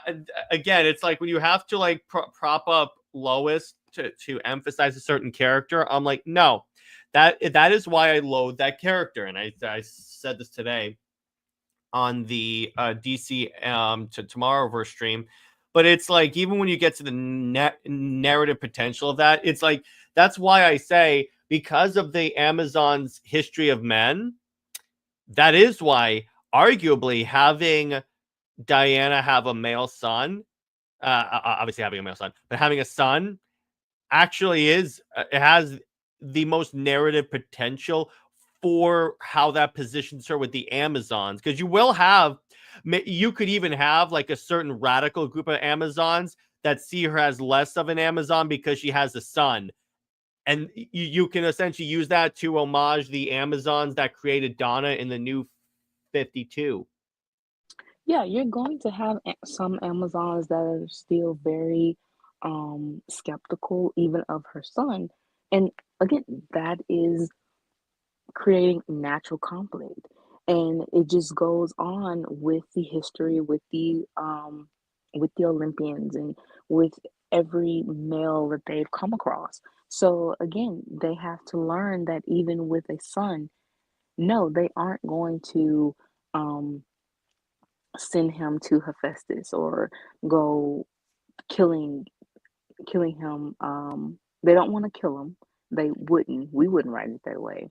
It's just that sort of distancing And themselves. occasionally going to work out with his father, which involves the way I imagine it is that in the fortress they have Apollo strung up like a punching bag, and then they just have some fun. Hilarious. That is funny. Yeah, so again, you are having him understand the struggle of the Amazons. You not to traumatize the boy, but, but for him to understand basically the women's struggle. And what this also connects to is real world um women who are single sometimes, and they raise a son on their own. And sometimes you do have where the son is surrounded only by women. Yes, of course, Clark is going to be an active father, but you know, um, it's still that point of again the perspective solely if you want to solely have it of Wonder Woman though, Oh, Diana. Cameron, Apollo's like, all right, I've learned my lesson. I'll never insult Diana again. Just please stop. You know what? You are definitely going to use that. Oh, I'm so doing that. You kidding me? Oh my God, yes. But Yeah. it's, but yeah, and that's a great point there, Britt. And imagine like Diana and Hunter like go to the fortress to like converse with the other badass woman in Clark's life, his mother. Right. Yeah, I know you're definitely you have like how many you have up to now? Like six A couple ideas? I'm considering, but still, it's like, Yeah. but that's kind of fun. But Yeah. Okay. and then you could see it's like the thing about that is that you don't the thing that I don't want, if DC gives them kids, don't make them like carbon copies of themselves, because Exactly. that's the problem with John. He's basically the carbon copy of Superman if Superman were gay. That's who he is. That Yeah. that's at least how DC considers him. It's sad, but that's the way DC considers him. But when you have this, that's why I liked I like the Frank Miller, because let me put it this way: Laura is very much not like Clark and Diana, but still their kid, and you can say the way maybe I kind of explain in my head. See, this is the proper use of headcanon. The reason why, and like Golden Child, she's very like aggressive and anti-human, because she's trying to like, but she doesn't want to be like her parents, or she's struggling with like the self expectation of, because can you imagine the pressure a kid lives under when they're the kid of Superman and Wonder Woman? Exactly. But yet you still have the elements of base of still Clark and Diana. You have if if to have a daughter, it's still that mother-daughter um line and that expectation and the conflicts and Diana you see but basically Diana will be a blend now of Hippolyta and Julia um because of that influence. Then you have again a son that continues on with why Clark connection with Diana matters. And again, it's all about how you execute these um, these plot points, and you don't want to, as you said, make them carbon copies. If you go into detail, understand the characters first, you will have create something unique, and that Exactly. is And long lasting. Because right. again, this is why again I say that like Trinity won't be remembered outside of the King run because she is created by someone that doesn't understand the character. And here's the thing. She's likely not going to get the animated movie treatment because guess what? The reason why John got that is there's still people that like John or that version of John. That's why John got an animated movie, which honestly wasn't that bad. But she won't get that. She won't get a movie. And actually, Robert and I agree. She's likely not going to get a comic of her own outside of the one that King is doing because again, I think DC overestimated how much people would embrace this character because they gave it to the. Let me put this way: say what you want about Rucka, Britt, but if Rucka had created the daughter of Wonder Woman, like he was going to in the sequel to Historia, there's no way the fan base would be this like anti daughter of Wonder Woman. I mean, that would be true, but what if you kind of like wanted to secretly be Batman's daughter? So, I still say DC wouldn't do that because again, as we have said, they don't want the super people to like be with the Bat people because it makes the that's Bat people look true. inadequate. That's That's why true. I'm saying with like if Rocca came back as Batman, that likely wouldn't happen. That's true. I'm just saying he would try. He would He would try. try, but I'm like, okay, fine. So, but it's like, and even with this, see, here's the thing. Act of God is such a crappy story for Superman and Wonder Woman, It is. but that image is so cool. But it's like when I watched that, when I read that story, I'm like, why is Wonder Woman all of a sudden converting to The Christianity? And story why is is Superman a drunk? the story is very She was is gonna kill herself, even though she had Clark's kid in her. is a big gallon of sugar honey iced tea for sure. It See, is. Britt and I can't admit when Super Wonder was done poorly. I'm looking at you, Chris Claremont.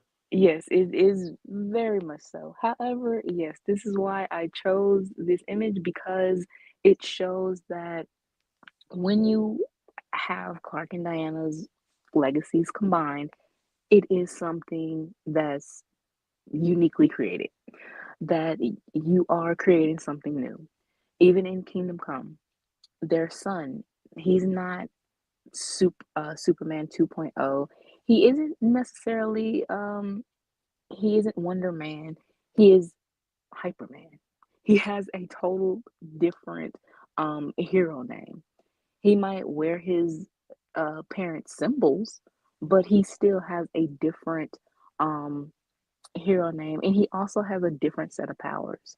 That this child, he can create whatever like psychic powers this child He has. can turn blocks into a steady somehow. Yeah, you know, that sort of craziness you can have with Clark and Diana's kids. And it's not going into the weird eugenics thing that some antis want to say. No, Yeah, it because is here's the thing. It's stereotypical that like if you give I mean, you could have it where like the kid has like a mix of Clark and Diana's powers and that's the thing. But that's kind of boring per se because it's like even with the Fantastic Four Brit, Reed and Sue's son is like the most powerful Marvel character, like reality warping powers.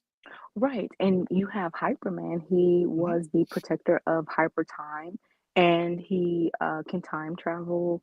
Um, like I said, this kid has psychic powers.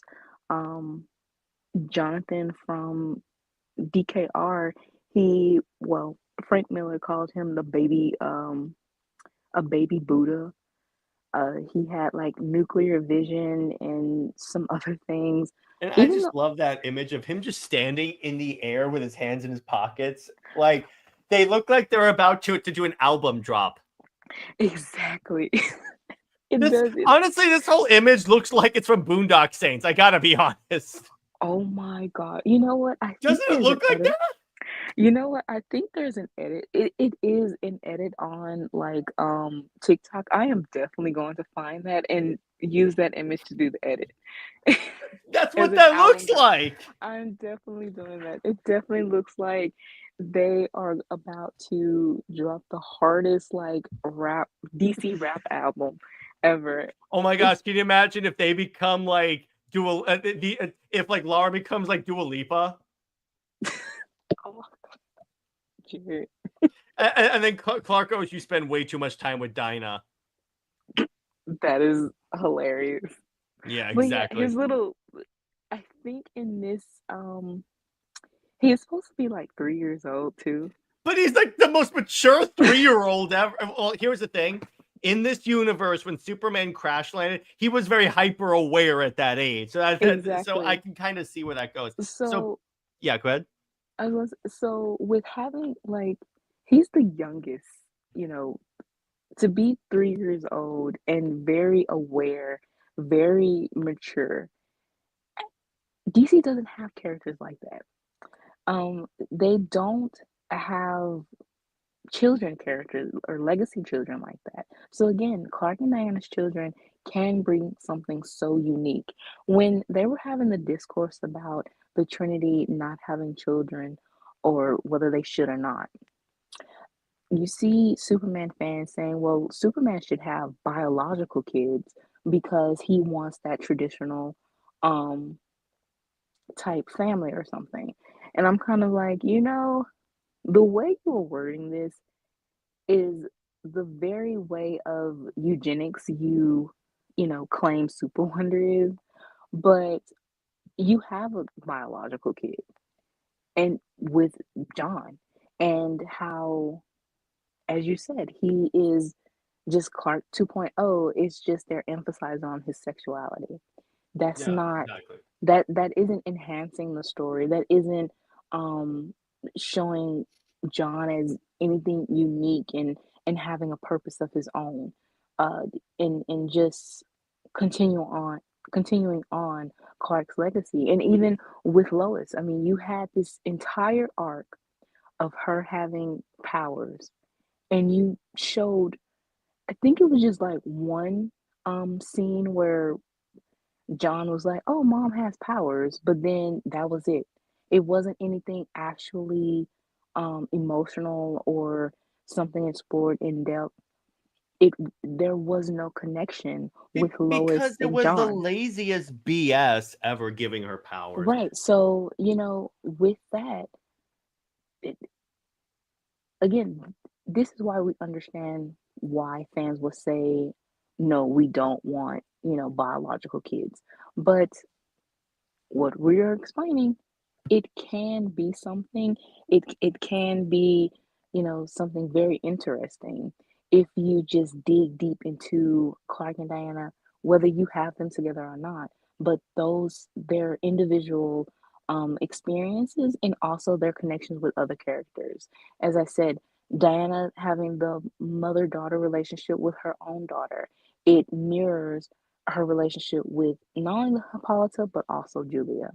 Then Exactly. with having her have a son, it's by an extension of her relationship with Clark with the antithesis as now you are able to bring this innocent young boy into the world and have that chance to again teach him and mold him into um understanding the ways of the Amazons, but just of women, period. So he can grow up to be respectful. So he can just understand that because that is part of his legacy. Exactly. Bro, you are giving me so many ideas right now. Like, wow. Oh my Ah, God.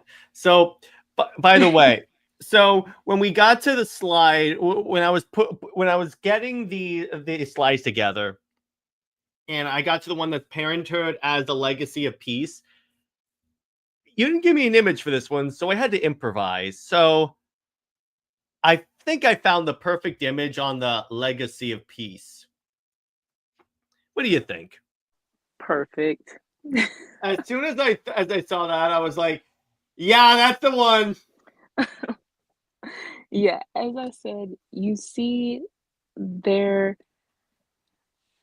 Kingdom Come really gave and it was for a very long time, the ending, so to speak, of um post-crisis and just or the ending of DC period. You I would say that yeah, you have the Legion and you have the S, but yeah, I would want to have like one character that could have had Wonder Woman's logo. But like I said, you can redo this um and have the new design for Jonathan. Well, arguably, you could say that that's what Mora was homaging with that. Yeah, I honestly, if DC was smart enough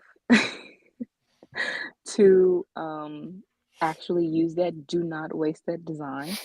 You can Please definitely make that an have, action figure or something. I need it. I mean, even with doing a story like a one shot or something, I mean, just to know that this, eh, and you're also teaching him about like, in a sense, Balance. nonviolence. Mm, true, balance and nonviolence because Diana, of course, yes, she is a trained, fighter, but to That's true. have If you him notice, let's say John's name, he doesn't have any weapons at all, he except for the just last. has the Well, lasso the lasso is not really a weapon per weapon. se, but like there's no sword, no shield. It's just hands. Exactly. So with him just using the lasso and knowing the significance of that, again, that is so like a powerful They went beyond, um above and beyond. He even has the gauntlets. exactly. So that means that maybe he has to deflect bullets or something, He just does that once, and he goes, "No wonder mom does that. That's cool." right. Even if he is invincible and bulletproof, it's still the fact that he learned from his mom how to deflect bullets. And Clark had Diana teach him because it's like eventually you could run into someone that has a kryptonite gun. You have to learn how to do this, Or you lose your powers and or you lose your powers. Just any number of ways that you need to learn this. So it's like, see, that's what you could do. So you could say, Britt, that this would be a SuperWonder legacy. So very much walked into yeah, there you go. So that's the entire episode. So this next one, this is the surprise, Brett, that I was hinting at. There's one thing you didn't do, that you didn't include, that I oh felt that we couldn't do a motherhood stream without doing this. Here is what the Trinity Daughter of Wonder Woman series should be. In other words, if I ran this and I had to wow. do this crappy book, here's what I would do. So it's still taking place throughout time. I'm going to keep that part because I think there's potential there. Now, Britt, I'm going to pitch the story to you, and you tell me how this is. Okay? Mhm. Be prepared to send crying cat gifts. So, first scene takes place when Trinity is still a baby, and Diana is struggling to like balance being a mother, being Wonder Woman, with all the expectation stuff, and being the ambassador. Because now that like the Amazons have like been cleared of wrongdoing, if you will, she still has to juggle like there are some people that still think the Amazons are murderers or still believe the Sovereign or something like that. So she's struggling with that. She's struggling with balancing all these three different identities, if you will.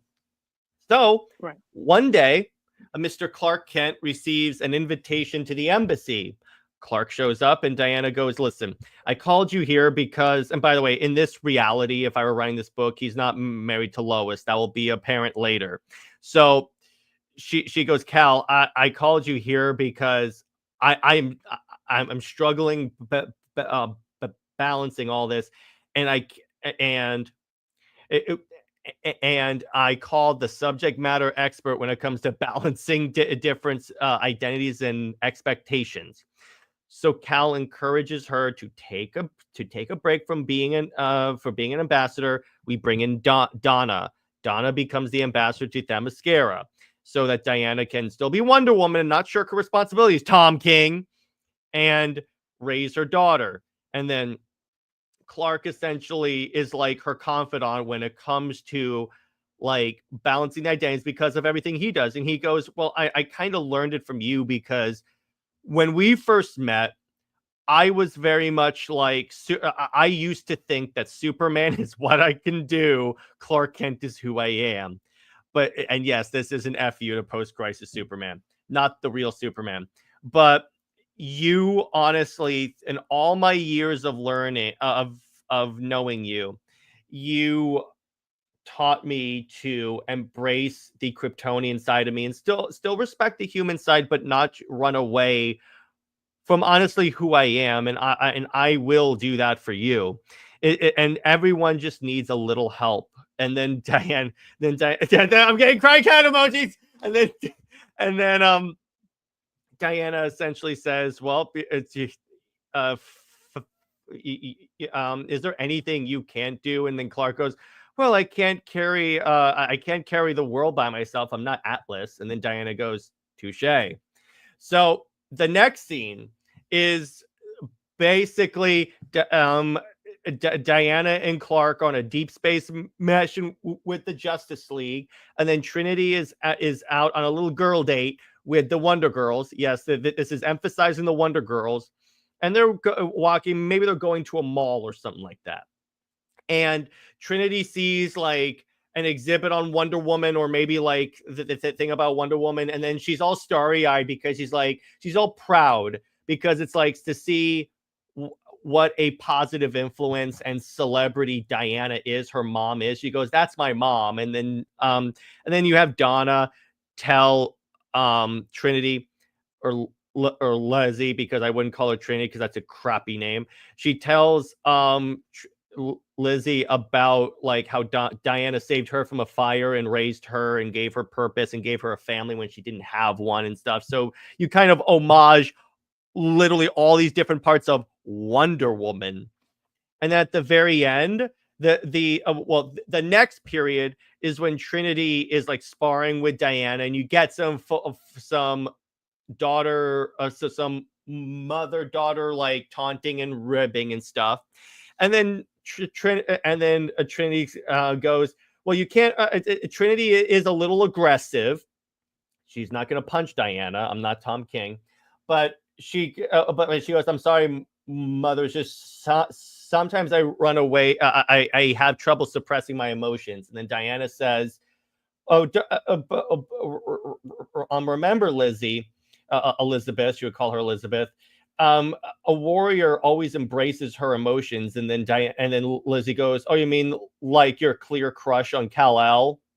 And then Diana like goes, you really are my daughter, aren't you? You're very perceptive. And then the next part is essentially Trinity, like the next like period is, well, actually it progresses and still in that time period with like Diana embracing how she feels for Clark, them like getting together. And then John's like, I always, because the way I would kind of go with this is that Lois and Superman got a divorce. Reason why, because I do kind of want this. Diana, Trinity still is like with the Wonder Girls, 100%. I want to be clear on this. But you also have John going, I always wanted a sister. So you have like the brother-sister dynamic, but she's still with the Wonder Girls. And then, and you can even have John. So when Cal and Diana get married, you have John, and then John goes, does this technically make me Wonder Boy? And then yeah, exactly. And then the wedding happens, and then Elizabeth is like the petal girl that like throws out the rose Oh, the petals, flower girl. and then the series ends with, okay, it's a shot in the Themyscira like assembly building, and it's like a big occasion. It's like a big party, if you will. And then it's Elizabeth Kent, or just Elizabeth, because the prince name is not a thing, being crowned as Wonder Woman.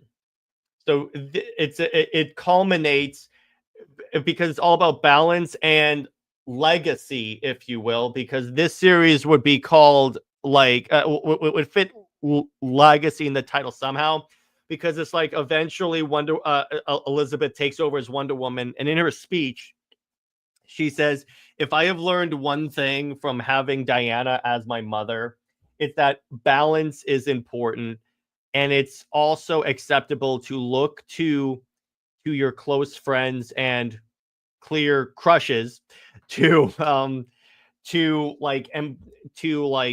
master that balance. And I'm very grateful to my mother, and now I guess stepfather, that I am able to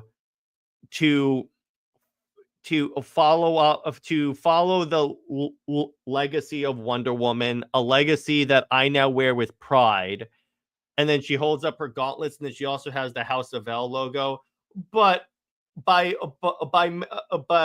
also want people to understand that life is all about balance, and her costume is a balance between the Superman and Wonder Woman costume, and then she goes out and is the future Wonder Woman. I like that. It's essentially, yeah. It's still it's still with the Diana, but it's focused on Diana and the Wonder Girls. Obviously, I had to put Clark because it's me, but it's more like the crux of the story is the relationship, and this is the way it should be, because it's called. Here's the part that really annoys me, Britt. The series is literally called Trinity, Daughter of Wonder Woman. So I'm like, why is it about Steve? You should have said Trinity, Daughter of Steve or something. But no one would buy the book, so it's that's true. So it's like, again, it's like essentially with that, and the crux of the story is the mother-daughter relationship, and honestly, how important a mother is to her daughter. And honestly, the first issue would come out on Mother's Day. Well, if it was like Wednesday, but yeah. If it was on a Wednesday or something like that. But the point is, I would try and have it like the week of Mother's Day at least, because that's essentially that's the crux of the relationship. And then obviously it's about balance, because again, as I said, Diana and Clark basically are unique, and this is what they are very similar with, as opposed to like Batman, because Batman's all about imbalance between Batman and Bruce Wayne, because arguably Bruce Wayne died in the alley and he's Batman. But Diana and Clark, and we saw this in Justice League 12, are constantly on that precipice and like teetering on either side of the fence, or they don't know which side they fit in on. That's why they come together. And it's like in the series, you would also see like Clark would basically be an absent father, a father figure for Trinity, because in this origin, I'm going with something NJ recommended in the chat on the stream today, is that Diana did the Hippolyta origin from the 2009 movie of Clay and Blood to create Trinity. Exactly. You honestly just take out Steve, period. That's right. That when King leaves, that's the least I think DC will do to retcon Trinity, is take out Steve's parentage. And the other thing is, adult Trinity will not exist ever again. And also, I would change her name, because it's such a stupid. And by the way, here's the thing. Robert brought up a good point. Here's why they probably went with Trinity. Beyond the fact that it was recommended by a podcast, by a fan, here's the thing. Oh, but again, actually, Cameron brings up a good point. I'm going to bring this up. He says that's another reason why WonderBat doesn't work, Jared. Bruce died in the alley, and most people all just want Diana to nurse him back to being stable, and that will never happen because the minute he becomes stable, he ceases being Batman. That's the uncomfortable truth about Bruce. But anyway, on to this. It's the idea that it's like beyond to taking the advice of a fan podcast, which never do that, because even when like fans say, oh, we rewrote Man of Steel to make it better, and I'm like, it's normally more crappy, but it's like the reason why they did it because they already have the copyright to the word Trinity. Yeah, the fact that what was so dumb is that if you look up Trinity on Google, the You would say uh DC. Chances are it's Batman, Superman, Wonder Superman Woman. and Wonder Woman, yeah, that will come up. So yeah, Trinity is not a Also, why can't Trinity have like a many Wonder Woman costume? Why is she in a Robin costume? because Tom King he's still stuck on his Batman run that got canceled. So I'm pretty sure he probably wanted, or she was, Helena Wayne wanted her to be like a mini Robin. So he did having Trinity trying to, yeah. Mm-hmm. Um, That but explains honestly, so much.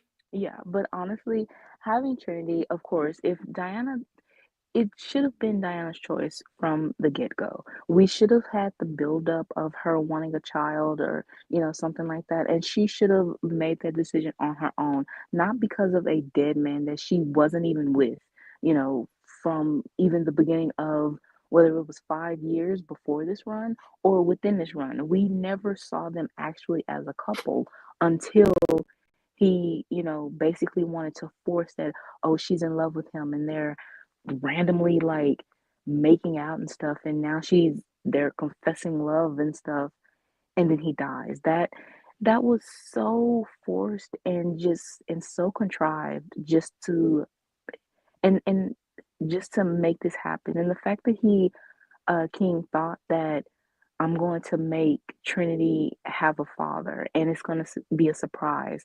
Did you really think that people were going to be like running and tripping over getting a copy that it was revealed to be Steve Trevor? Really? And you broadcasted that it was going to be Steve Trevor so loudly. It was like a big nuclear air raid sign. It's Yeah, Steve. It's Steve. It's yeah, it's Steve. like no one cared. So, yeah, definitely take out Steve. Changing her hero name is Trinity because that again, you're putting that male centered with obviously everyone thinking that Batman and Superman has something to do with it.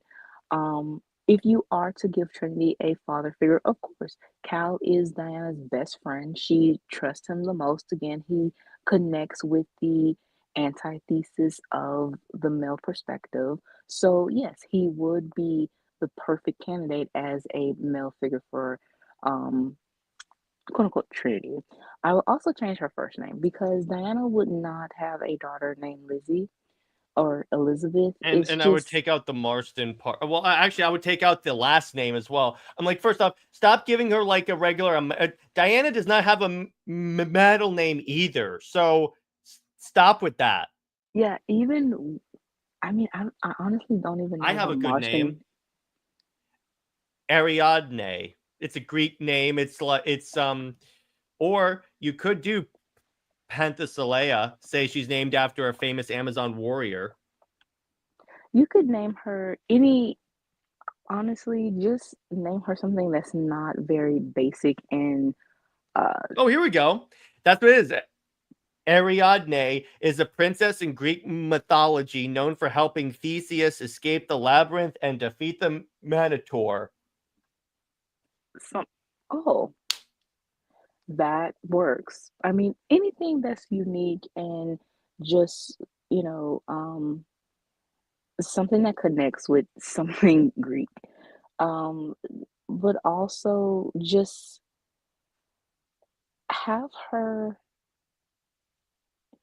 she needs that, definitely that connection with the Wonder Girls, but also, I mean, even the Wonder Girls need more connection with Diana.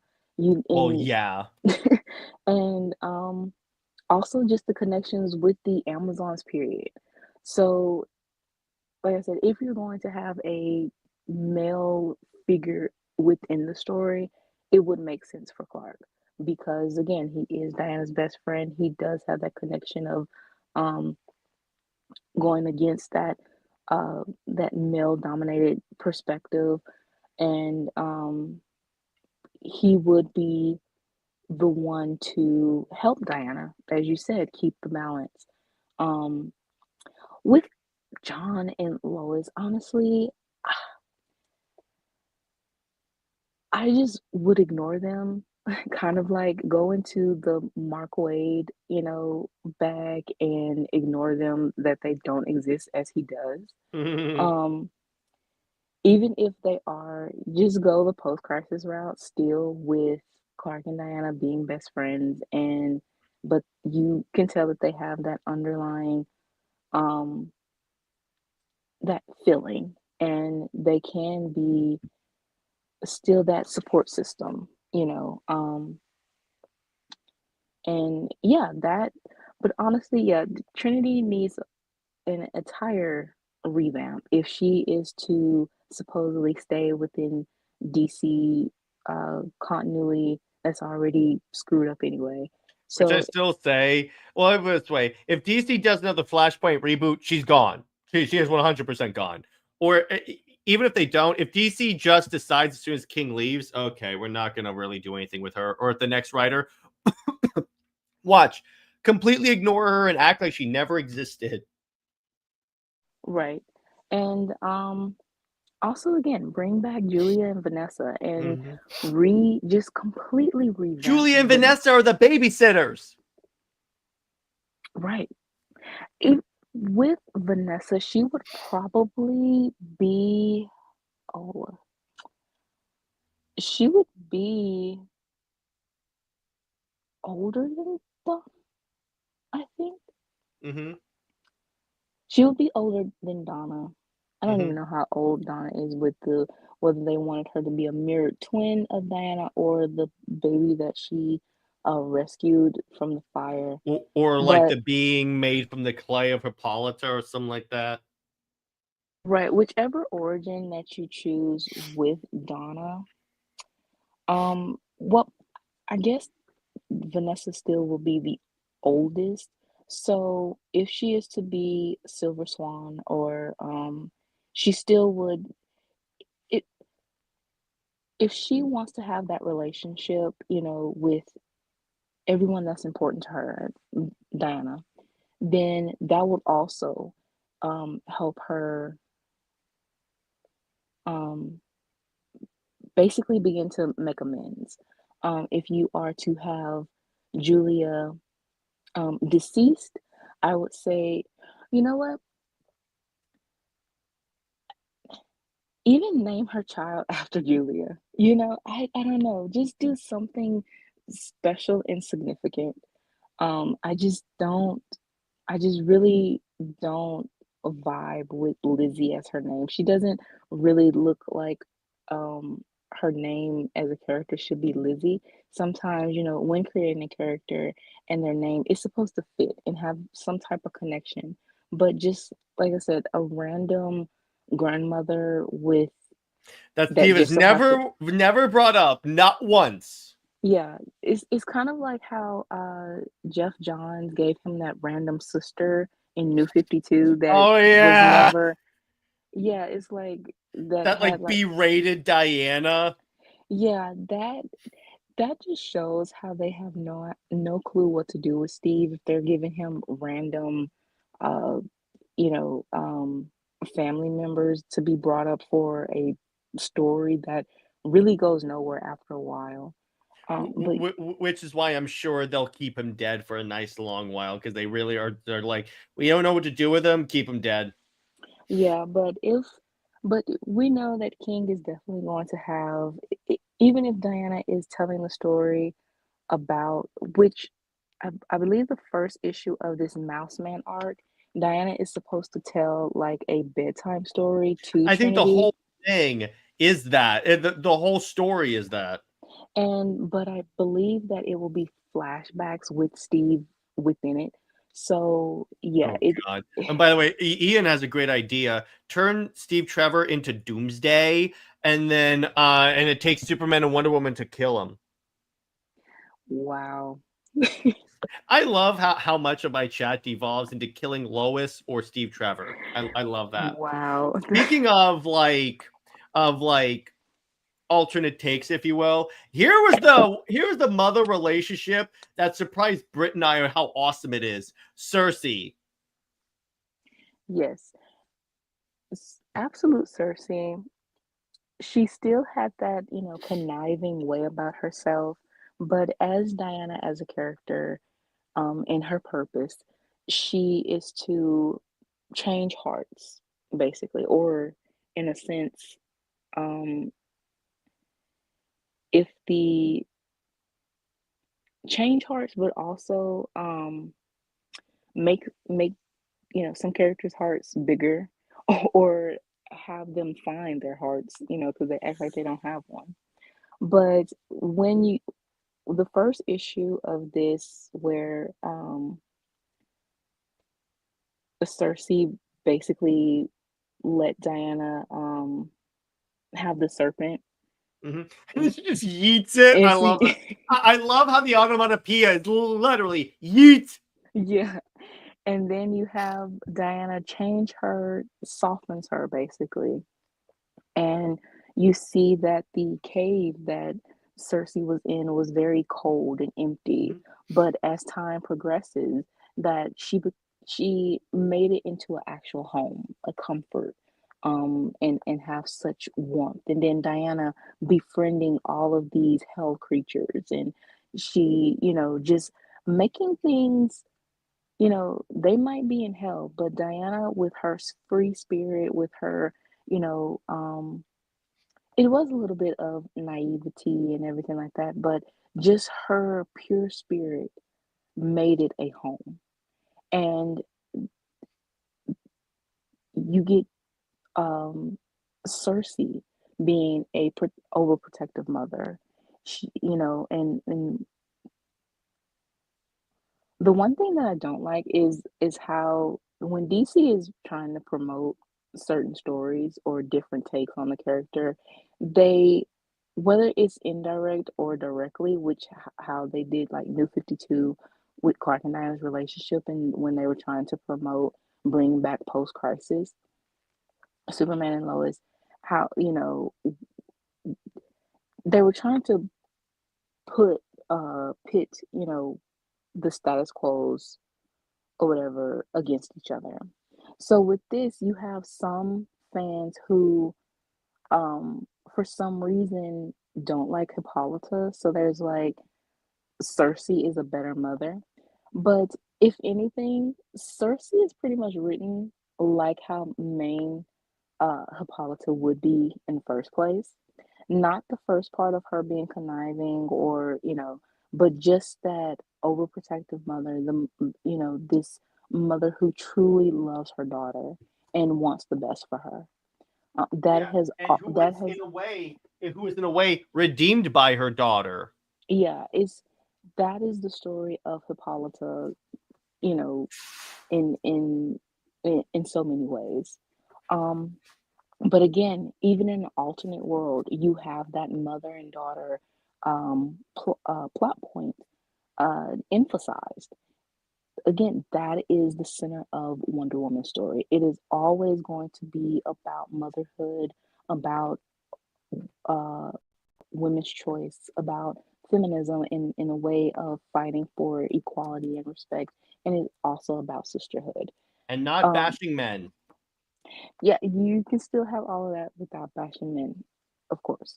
And you know, just with that,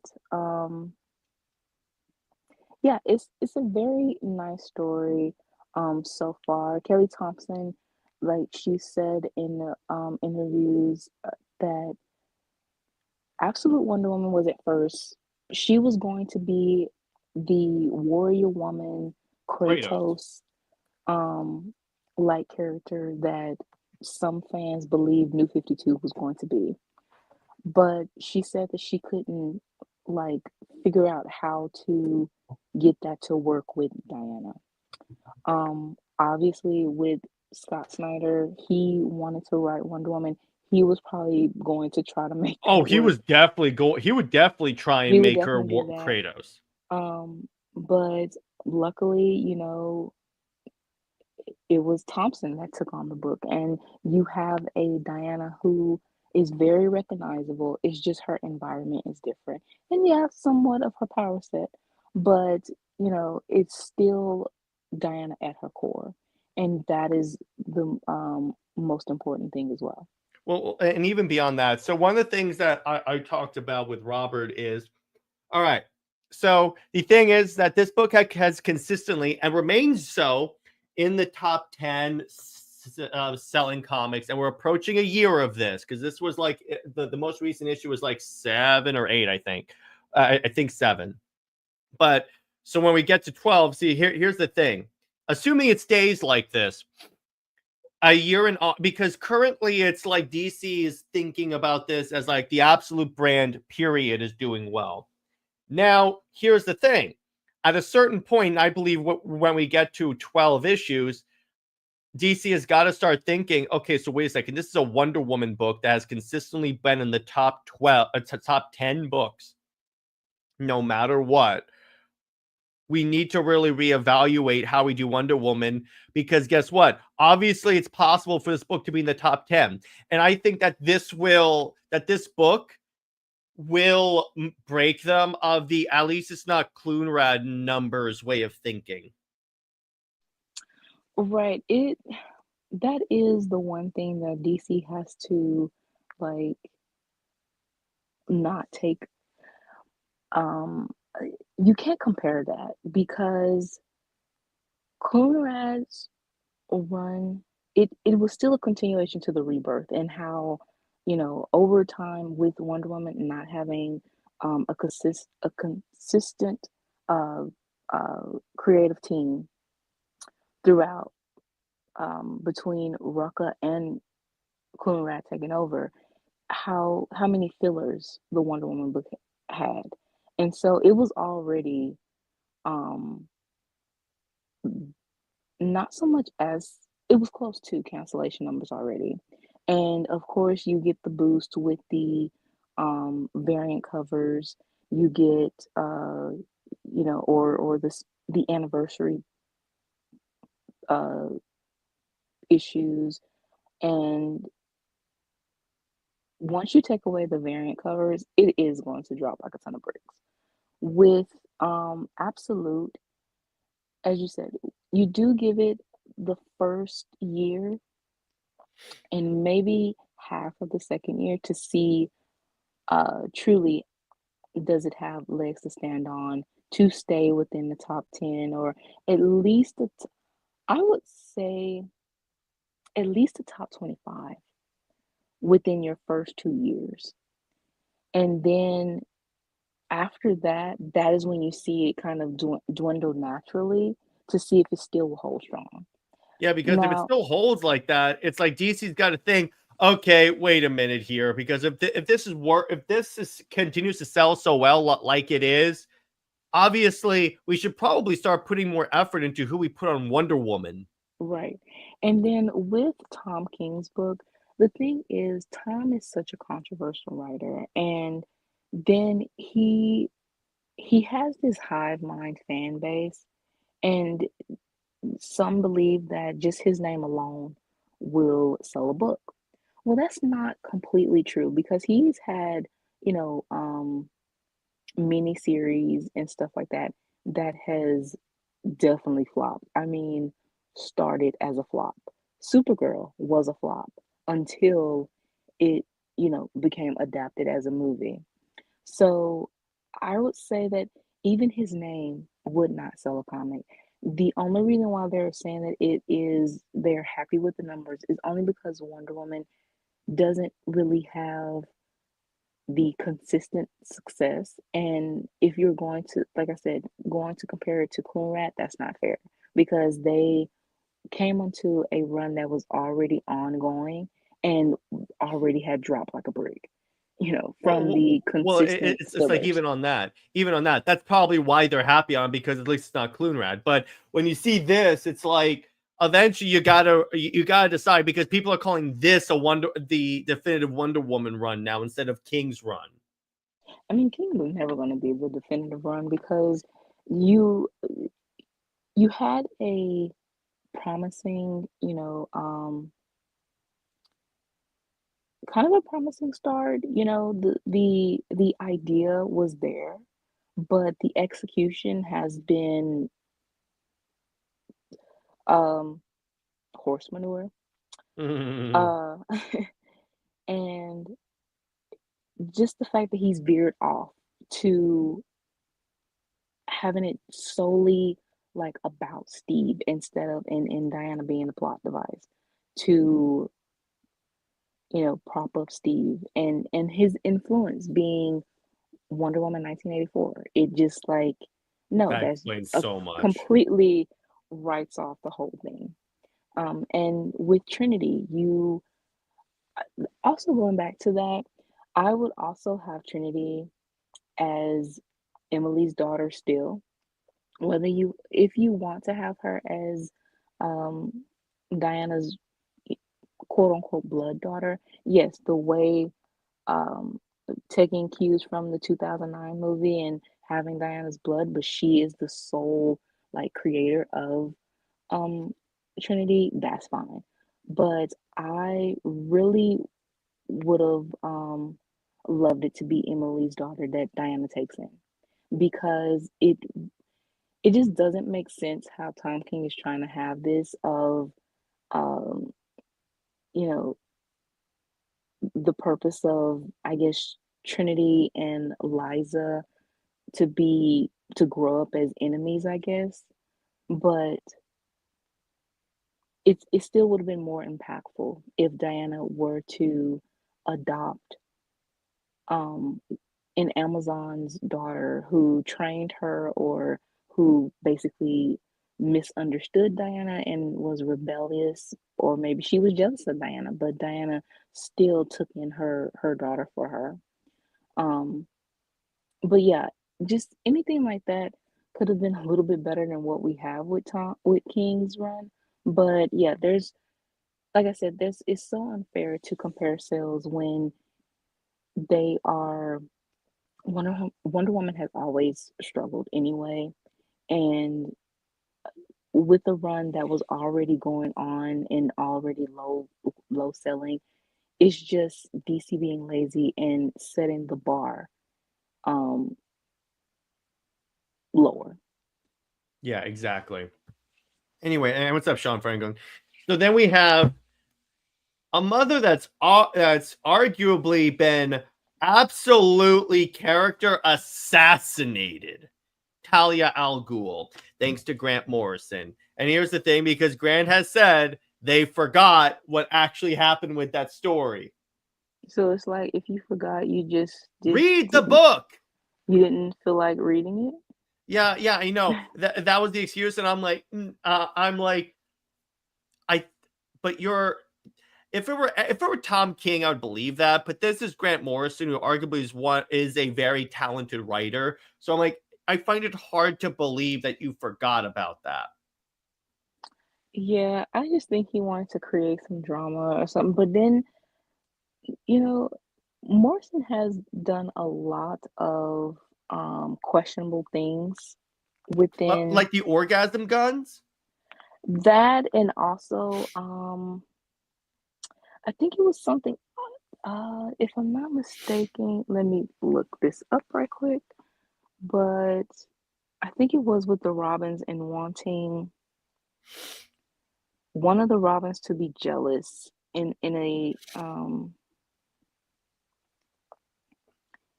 way that was it was kind of like turning one of the Robins, maybe it was Damien, I don't know, um,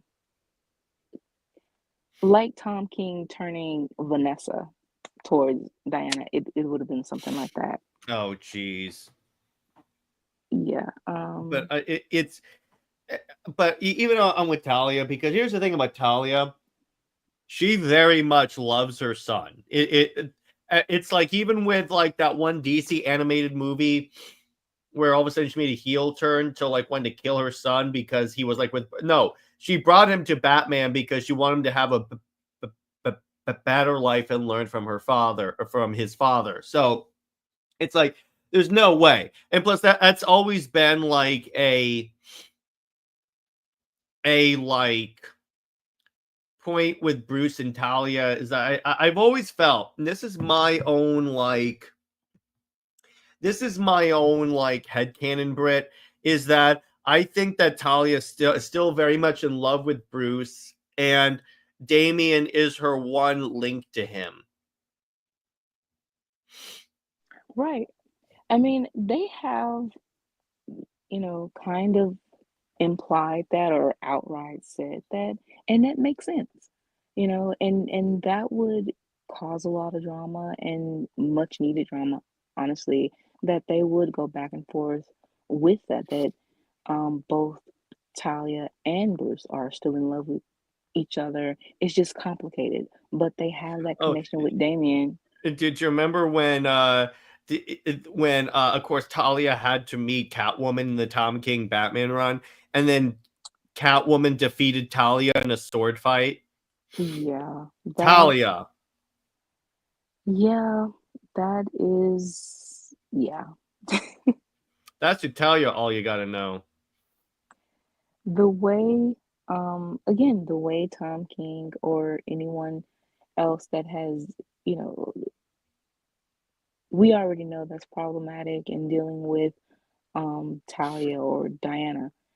That is just what they do to prop up what they consider as the traditional status quo. Mm-hmm. Yeah, exactly.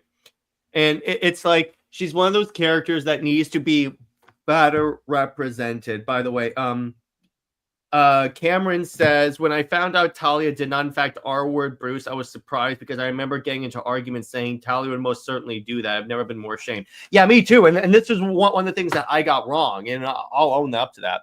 NJ says they recently slept together in Ram V's Detective Comics. Bruce forgot about Selena. Well, yeah, but it is interesting.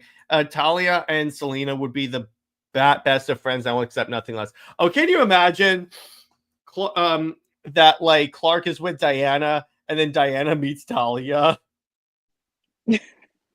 They They okay, sword fight. what well, that honestly would be interesting. But too many people because there are people that ship Wonder Woman with Talia. Yeah, it's just certain things you can't do. You can do it, but a lot You of can't fans do it. But will. we can't have nice things according to these people. True. Yeah, basically. And that's the problem.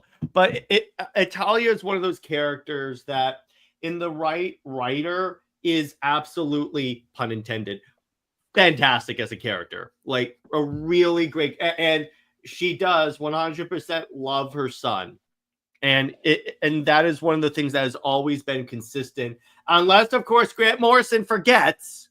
But so it's one of those really interesting like Or even Tom things. King, who Oh yeah. thought that both Talia and um Raish is supposed to be abusive towards Damien, which again is not true.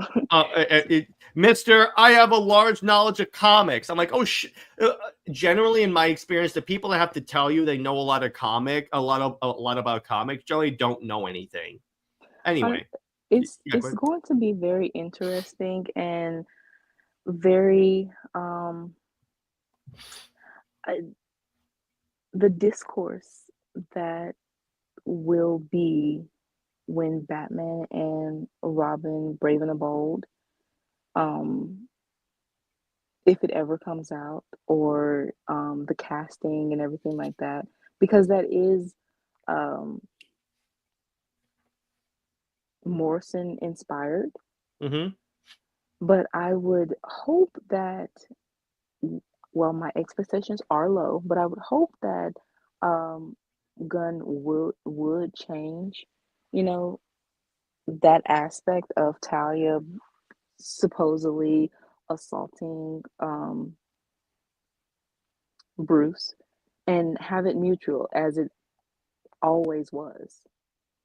We'll see. I hope so, but I never know. I honestly, again, don't think this is gonna last past like Superman, but we'll see. Is Talia Arab? I think She so. is. Yeah, she She's is. Chinese and Arab. Yeah. Yeah. So yeah. Essentially, because when you look at like where like the League of Shadows is, it's in the Middle East. So I would assume so. Yes. But it's one of those things. It and it's one of those. She's another one of those characters that people try and like fool around with her sexuality a lot, and I'm like, guys, just Yeah. stop. Tom King having her like, uh, she shows up having an orgy or something. Yeah. Wait, was that Tom King? Yeah, that was King. That makes a lot of sense. My God, they're coming from Yeah. the guy that promoted an issue of Batcat saying people f in this issue, and I'm like, you are a pervert. Anyway, so here's another consideration that Britt and I have. Now, the thing is, yes, he did, Cameron. So the thing is that's interesting about Clark and Diana being parents is what if they biologically can't have kids because we're going with like the clay origin or like their DNA just won't mix. There is always adoption. Right. Clark and Diana, their their organs are not traditional. Mm-hmm. And so it would make sense for them to, if not have a biological child, they would take in any child really. Because Diana, being born of clay, she understands that she is in a sense, the natural child of Hippolyta because of the reincarnated soul, Mm-hmm. but it's a very unique way of that she is also the child of little Earth, and she's also the child of a multitude of gods being blessed by the gods, they breathe life into her. So it's very unique for Diana. So any child she would love and take in. With Clark, he is a child alien refugee. So adoption, and he was adopted, whether it is forged papers, but he is adopted by a kindly couple. Um, so he would understand, taking in uh refugee children or just any child that needs a home. And that was the one thing I would give um Philip Kennedy Johnson of the Super Twins. That works for them. It's just the fact that he it's kind of like he wanted to make them like change them to be traditional type characters, instead of really showing their um how they adjusted, within they it was all done off panel. Well, And and then remember Lois being hella problematic. yeah, the fact that, they were being bullied in school and she said, well, we don't fight. Any other No, mother, what she said was it's so much worse. She goes, she basically said, I don't know how we do things on your planet, but here we don't fight. yeah, and the fact that their planet was War base world, and and they they were were tortured and forced to fight, lady. You wonder why I hate Lois. child slavery, Mm-hmm. like you the way I don't think Johnson really understood, like, for that moment what he wrote or something like that, because again, for Lois to say that she doesn't know how they did, whatever on their world, and it's like these kids were in prison. So, that's, so basically, it's no different, or than them being on War World or being on Earth. They were still being bullied. It, of course, War World was worse in a sense of like, you know, having having to watch their actual parents die, them being chained and stuff. But for this new world to judge them, to be so cruel to them, it's kind of like they out out in one frying pan and jumped into another, Well, basically. Britt, isn't that also like kind of racist? Like, when it would essentially be if I went up to like someone and said, I don't know how they do things in the hood, but here we don't do that, and I'm like, yeah, that's racist. Yeah, like I said, I don't You know. wonder why I hate this woman. Yeah, the way like I said, the way Johnson wrote that, I really don't think he was trying to come across as that is something that is used, you know, as is basically a trope itself. But yeah, how he used it was very wrong, especially with the condition that of the super twins. And he also was trying to, the way he wrote Clark with saying that you know the Clark Kent identity is his true self, that Lois named him Superman. But it's kind of like the way they emphasize on Lois naming him Superman, to understand that she wrote an article and just called him Superman. She didn't actually name him that in um a way of some type of emotional connection, or just really, you know, in a meaningful way. It wasn't that. It was just within the article that she named him that. Yeah, exactly. By the way, Saying that, Cameron, real quick, brings up the fact that Lois said that to two kids, like you said, we're under the oppression of Mongol. Yeah, exactly. I had some people asking me why I hate Lois. Moments like that's that is why. right. And we don't even see her actually parent them, as Mm-mm. if Johnson said that they were or are replacements for John.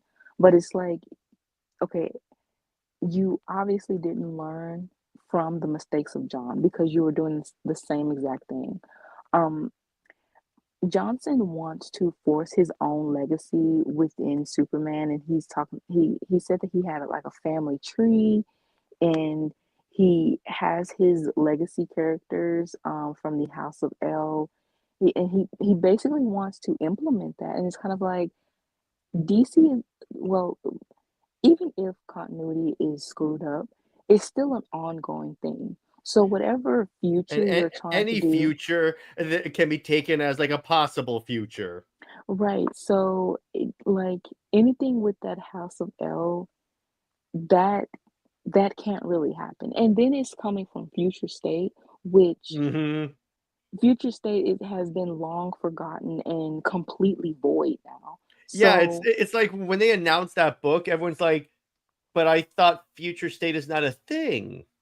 right. So, I mean, I understand that some writers hold on to a lot of ideas and a lot of storylines that they Hmm. have, or threads, but if you're going on about like 5 to 10 years, and yeah, that's null and void.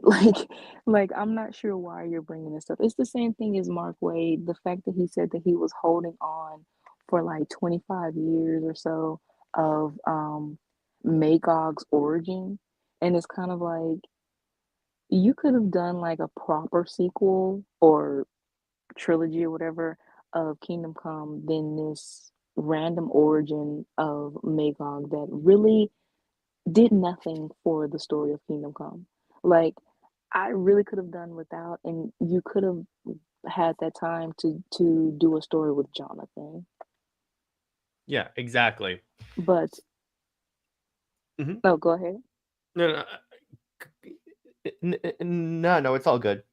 Oh, okay. So what I was gonna say was, but again, with Clark and Diana being adoptive parents, that just would be so much more impactful again because they love children.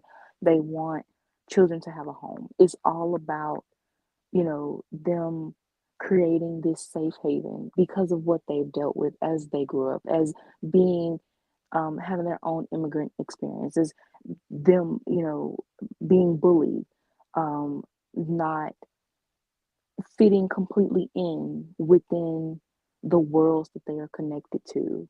So with them seeing children that are lost in a sense, if you go with pre-crisis or the golden age or earlier before the Kents, Clark, he was he lived in an orphanage, so he would have that experience of knowing what it feels like for kids to grow up in an orphanage or foster care. So he would want to help, children. Mhm. Diana, being the only child of the island, she and then growing up, or well, not so much growing up, but seeing Vanessa grow up as a only child, but she has Diana to be that um big sister figure. Diana would want to help other children, and especially with being Wonder Woman and traveling the world, how she helped children in Wonder Woman 170 to see, children from third world countries and who are less fortunate. She would want to help children all around the world. So no, it's not just biological thing. um, Clark and Diana can be those, uh, mother and father figures for all children. And also, it's not just on Earth. Like I said, they do have the super twins that could be done better, but it can be from dimensions, other dimensions, it could be from anywhere, any planet. But that is just the way Clark and Diana um, are set as characters. And by the way, I love that bottom right panel of Superman Wonder Woman when like Hesha's having that class and she goes, "This is Diana. She's going to tell you something that's going to be very defining of your lives and you're going to remember forever. Isn't that right, Diana?" And then Diana's like, Definitely put on the okay. spot. She's like, I did not prepare for this. It's I just love that, and also I love seeing Diana in just casual clothes. Right. You needed to be, that is, I mean, we see it in post-crisis, but just for Diana to have a comfort, we don't really see that now, in whatever the current uh, era is. We don't, you do have a more emphasis on her just being Wonder Woman. She doesn't have a personal life, and even with trying to give her that personal life with Steve, it was so boring, and it was just it, it didn't hold any weight. Yeah, exactly. It really didn't. So then you get to the narrative and symbolic like potential of them adopting kids. And again, because even with like, and this is a perfect image to pick, Britt, because it's like Diana's traveled the world as an ambassador, and she obviously knows the plight of the orphan, and and it's like she can have this conversation with Clark. It's like they're not sure if they can have kids. I mean, granted, they certainly try to, but they're like, we don't necessarily think we can. So it's like, but we could try and like give these kids a home, much like you were adopted by Earth. Because when you think about it, yeah, Superman's the most story. He's also Superman is an adoption story. Exactly. And a lot of people forget that because they want to just emphasize on that the Kents are just solely, yeah, his parents, but as I said, they make it seem like Clark, are, he's their biological son, and he just happened to have powers from radioactive milk. That's it. But it is so much more compelling for the character. to really emphasize on that he is a refugee, a child refugee, and that he is an adoptee. And again, bio, biology is not, obviously it's not important in that sense, because a lot of children, they are in, even with their biological parents, they suffer, you know. There are some children who are in abusive homes, and or just a lot of negativity. They learn, even some children are spoiled to the point of being like thinking that they can get away with things, and they need that better guidance. Mhm. So yeah, some there's a saying that says, like, I think it's like, um I forgot, but it's basically, whether you have a found family or it is an adoption, uh or something like that. Family is family as long as you feel safe, and this comfort and this love. Love can come from anyone. And so with this emphasis on biology, especially for Clark, with fans saying that, oh, he would want that because he has a traditional family or something. No, his family is not traditional, because he is in first This one is he's an alien from space landing in the middle of a field in Smallville to a traditional family. exactly, and he's an adoptee. That is not traditional at all. Oh yeah. So so to continue on with the non-traditional ways that we love of Clark and Diana, adoption and everything like that, that makes sense for them. Yeah, exactly. It's most aligned with who they are as people. And it's even fitting with their themes. And it's like, particularly if they like adopt like people from other countries, because it's like Clark is like, hey, I was a foreigner and Diana is an immigrant. So it kind of keeps up that theme. Right. And yeah, it's all about connections and, like you said, balance, and it really just tells the story, and in a different way, and a more and continues on with the um with the themes that are already set within Clark and Diana's stories, that you are emphasizing on it. So yeah, their legacies, it could be something very profound. It could be something very complex, but compelling. It's just the way it's executed. So yeah, we can give them children, whether biological or they adopt them. It's just, again, the execution and how to connect it, just the overall of their character, and make it a full circle. Um, so, hopefully, if anyone was at first on the fence of Clark and Diana having biological kids together, then at least from our perspective, you will see why it isn't just um, like a shipping thing or a fan service thing. It is a story behind it. Yeah, Or the even, difference is when the reason why Brit and I promote Super Wonder as opposed to like shipping is because shipping ignores who the characters are and just throws two characters together because, oh my gosh, it fits in with with the way I see things. With Brit and I, it's like, no, this is the way the characters are, and that's why they're so compatible. right, we have basically a motive.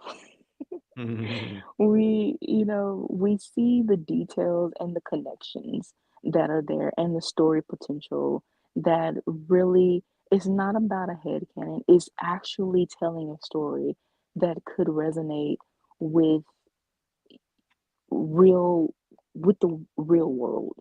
So them having children, again, biological, it still connects with, you know, that that wanting to have a natural born as Laura did, And by the way, for Krypton. this is how you homage current like real world like political things, but make it organic, like Kelly Thompson does Exactly. with Absolute Wonder Woman. Exactly. And with them adopting, again, it just a full circle of their own origins. Diana was made of clay, so she, of course, is non-traditional. And Cal being an adoptee, non-traditional. So they would definitely just bring and wanting children to be happy. So they will give them a home. Yeah, exactly. So speaking of Warner Brothers, as we can, so there was a Warner Brothers it was an investor call, and Zaslav again. You look at the major characters that James and Peter are developing. The 10-year plan that is to build assets globally everywhere in the world. Wonder Woman. Where is she? Okay, so at first it was supposedly an 8-year plan, but I guess they are extending it to 10 years. Honestly, Jared, they're still chasing, in a sense, the first, success of the MCU and wanting that. Oh yeah, absolutely. Um, with Wonder Woman, I believe that they are waiting on the success of the Superman movie. Like everything basically hinges off this movie, whether the universe is to continue, which is unfair because Wonder Woman did in DCEU did more than than Man of Steel. So it's kind of like you just can't go with It was that. the first DCEU movie that people actually universally say was a success. Yeah. So for Gunn to, I understand that he's like starting over from scratch, but at least give some type of hint on what you have for the character. Just to be radio silent, it ruins the momentum if you are to gain the trust of the fans. So, but the Superman movie is before, I think, yeah, I think it's before SDCC. So most likely they will announce, you know, the rest of the slate and everything It's gonna be very after that. awkward. It's gonna be a very awkward SDCC if Superman bombs. I as much as I have, my reservations on the movie, I would say that I think that it will do okay and is only really because of crypto. Like a lot of people love the dog, love a superhero, a super dog, and how he is heavily into the market, in the marketing, and Yeah, but here's my concern: is that with how massive the marketing campaign is Superman going to make enough to actually make money? Because remember, you double the budget at this point. You might as well triple it because of how much marketing they're putting with this movie. I think that honestly, I still think that they like set the bar low anyway, so it doesn't even matter. I think that if it hits whatever low bar they set, it that's all they care about. Um, but I think that it will be a moderate success. Moderate, but again, the way that they're representing it to the shareholders is like it's gonna be a massive success. But anyway, Right, I know. so then you get the Peacemaker season 2 trailer, which based up, I was wondering how are you gonna do the transition over, and I'm like, okay, if what you're setting up is what happens, like Peacemaker just goes through a door, kills the DCU Peacemaker, and then just hangs out in that universe. Okay, that's actually pretty easy to understand. The thing is, I wish we didn't even have to do the transit. I wish Peacemaker was not carrying over. That's what I wish. I mean, what they could have done is do the original like Flash ending and just say that these characters are on their own earth and they're doing their thing. You know, it Hmm. wasn't the reason why the Flash ending changed was Gunn said that, you know, it did set up things that obviously wasn't going to happen. But movies do that all the time. You know, they Hmm. leave it open-ended for a sequel. And that's what you could have done. That yeah, it's a setup, quote unquote, but at the same time, you are just But seeing. you can use that as a gauge to see, hey, do people really want Henry and Gal to stick around? Yeah, and it was just again, just leave it open-ended. Whether you do a sequel or not, it's still just there that you can have this, like I said, quote unquote setup, but let the fans just take that and run with it, you know, in their own minds of what they think. And if you wanted to revisit it, even in animation, you could have. I would I much mean, they still had can. They still can because of the fact that it's just him crossing over to another Earth, and they established that the EU is just one Earth.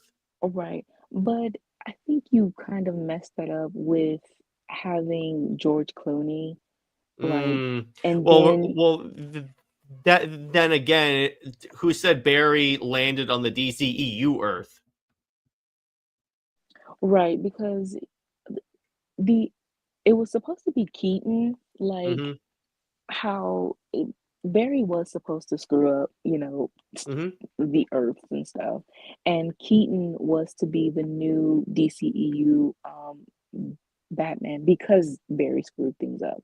So yeah, they could have still fixed that to be, well, now Clooney is the DCEU Batman, but with the post credit scene, you see Affleck's Batman saying, "Find us, Barry." So Hmm. you know that he is somewhere trapped in whether it's on another Earth or some type of on a timeline or something like that. So again, a lot of the stuff that they originally had, it could have been if you had to just change a little bit and tweak it to be open-ended. Like you could have done that instead of this random ending that raised more questions than gave answers. And it just didn't make sense to it didn't fit within the movie. Like you have Keaton, but then you have Clooney at the end. You have Sasha Kaye Supergirl, but she just dies and that's it. Like that that was really just a waste of time. So you could Oh have yeah. at least gave some type of closure or something to satisfy the fans because honestly, I see a lot of people who are still interested in Sasha Kaye's Supergirl. So you Oh, could have there were so done, many people that said that she was the best part of that movie. yeah, so you really could have done a lot more with her, or again, just kept it open-ended. Like I said, whether you go back to it or not, that would have been better. The transition of the doors, I mean, that is so lazy and corny, Hmm. but it's whatever. I yeah, I'm not gonna argue that. Is just corny. Yeah, Um, exactly. But at least it's like easy for the general audience to like see, okay, he just walks into another universe. yeah, it. Mm, I mean, like you said, it's easy for the audience, so I'll just leave it at that. Yeah, exactly. So, by the way, real quick, the last Outlaw brings up, wasn't Batman and Robin the whole reason why comic films almost died? Yes, it is. So, Oh yeah, yeah, so I'm like, you sure you want to homage that? Anyway, then we get Absolute Superman issue 7, where we get the origin of Absolute Brainiac, and I need to say this is one of those things where I'm like, I'm surprised they never really did this with Brainiac. I wasn't so much. I like the art. I wasn't so much as the story itself. Because here's what it is, Britt. It turns Brainiac into a sadistic scientist that tortures people just for science. And they establish that, like, okay, so the way this kind of works is, those that don't know, spoiler alert, the way it works is, so you have the Brainiacs work until they die. So apparently this Brainiac takes over, and then it's like, he's trying to track down Superman and all that, which is kind of cool. But I'm like, is this the Brainiac that's working for the Lazarus Corporation, which is kind of interesting? Because I originally thought, since last issue established that the leader of the Lazarus Corporation is Ra's al Ghul, I thought that this was going to be the absolute Damien, which I'm like, I could see them going in that direction, but I like this. Because here's the thing, Britt. It's essentially what an R-rated Brainiac. This is what he would be like. True. Anyway, so why didn't you like this? I want to know this. It wasn't that I didn't like it. I guess it was just I had to really get into the origin of Brainiac, because I see sometimes, as the villain, and obviously going within our own Shelterverse and how we're going to use them. But to really just read the story at first, it wasn't really. Now that you explained it, because you've read it, it's kind of like, okay, maybe I need to go back and go read that. But I was really just looking for more of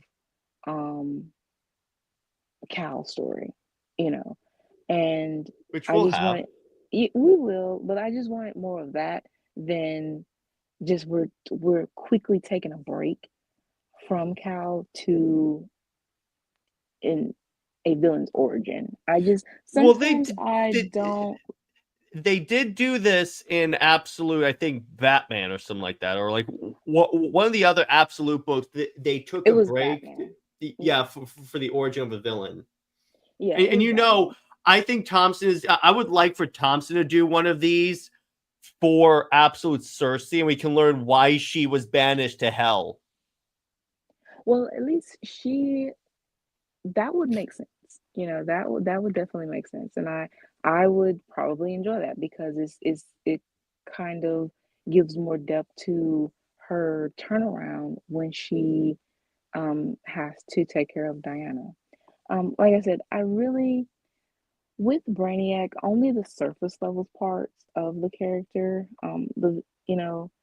so it's already that I don't really care for the character. So yeah, with you explaining, okay, maybe I did need to read this to see how unhinged the character is here. Oh my gosh! And I mean, the art itself I'm was like, very much when I was reading this, I was like, oh, we're definitely taking homages from this with our Brainiac.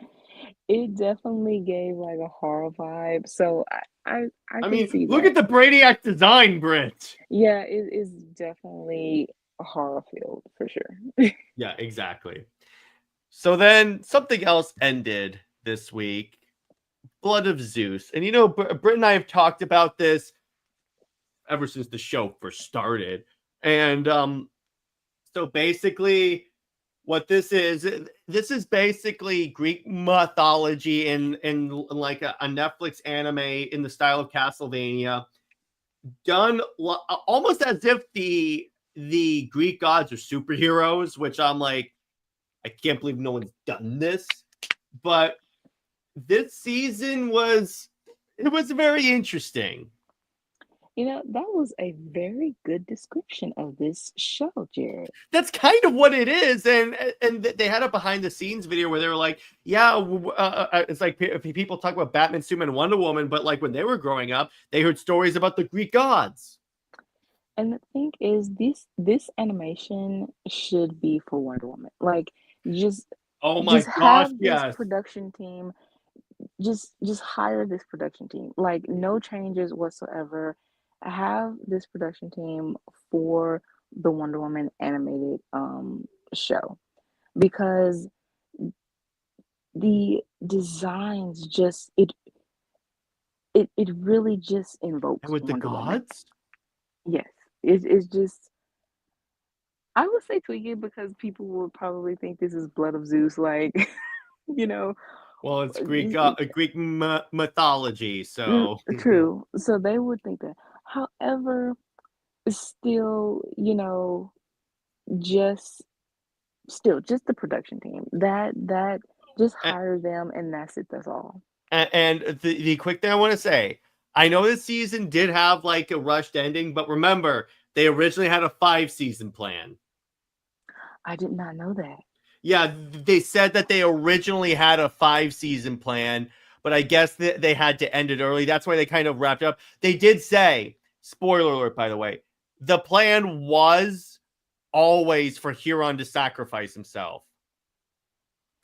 Oh, well, okay, so now with knowing that Netflix, it's always Netflix counseling, the best shows. So I don't fault them for that. If that was the original intent to have 5 seasons, and that would have made more sense. Um, and probably Yep, would have. they had to condense a 5-season plan into 3. That is so lame. Netflix is so lame Yeah, because exactly. they cancel or so many shows, and They it's said that that they wanted to dive also deeper into Seraphim and the priestess, and they wanted to bring in more like with Kronos and stuff. They wanted him to like survive the ending battle, like maybe have him be a recurring villain. See, that would have made more sense because with this battle, you can definitely tell, especially with wanting Seraphim to be, you know, who he was at the end.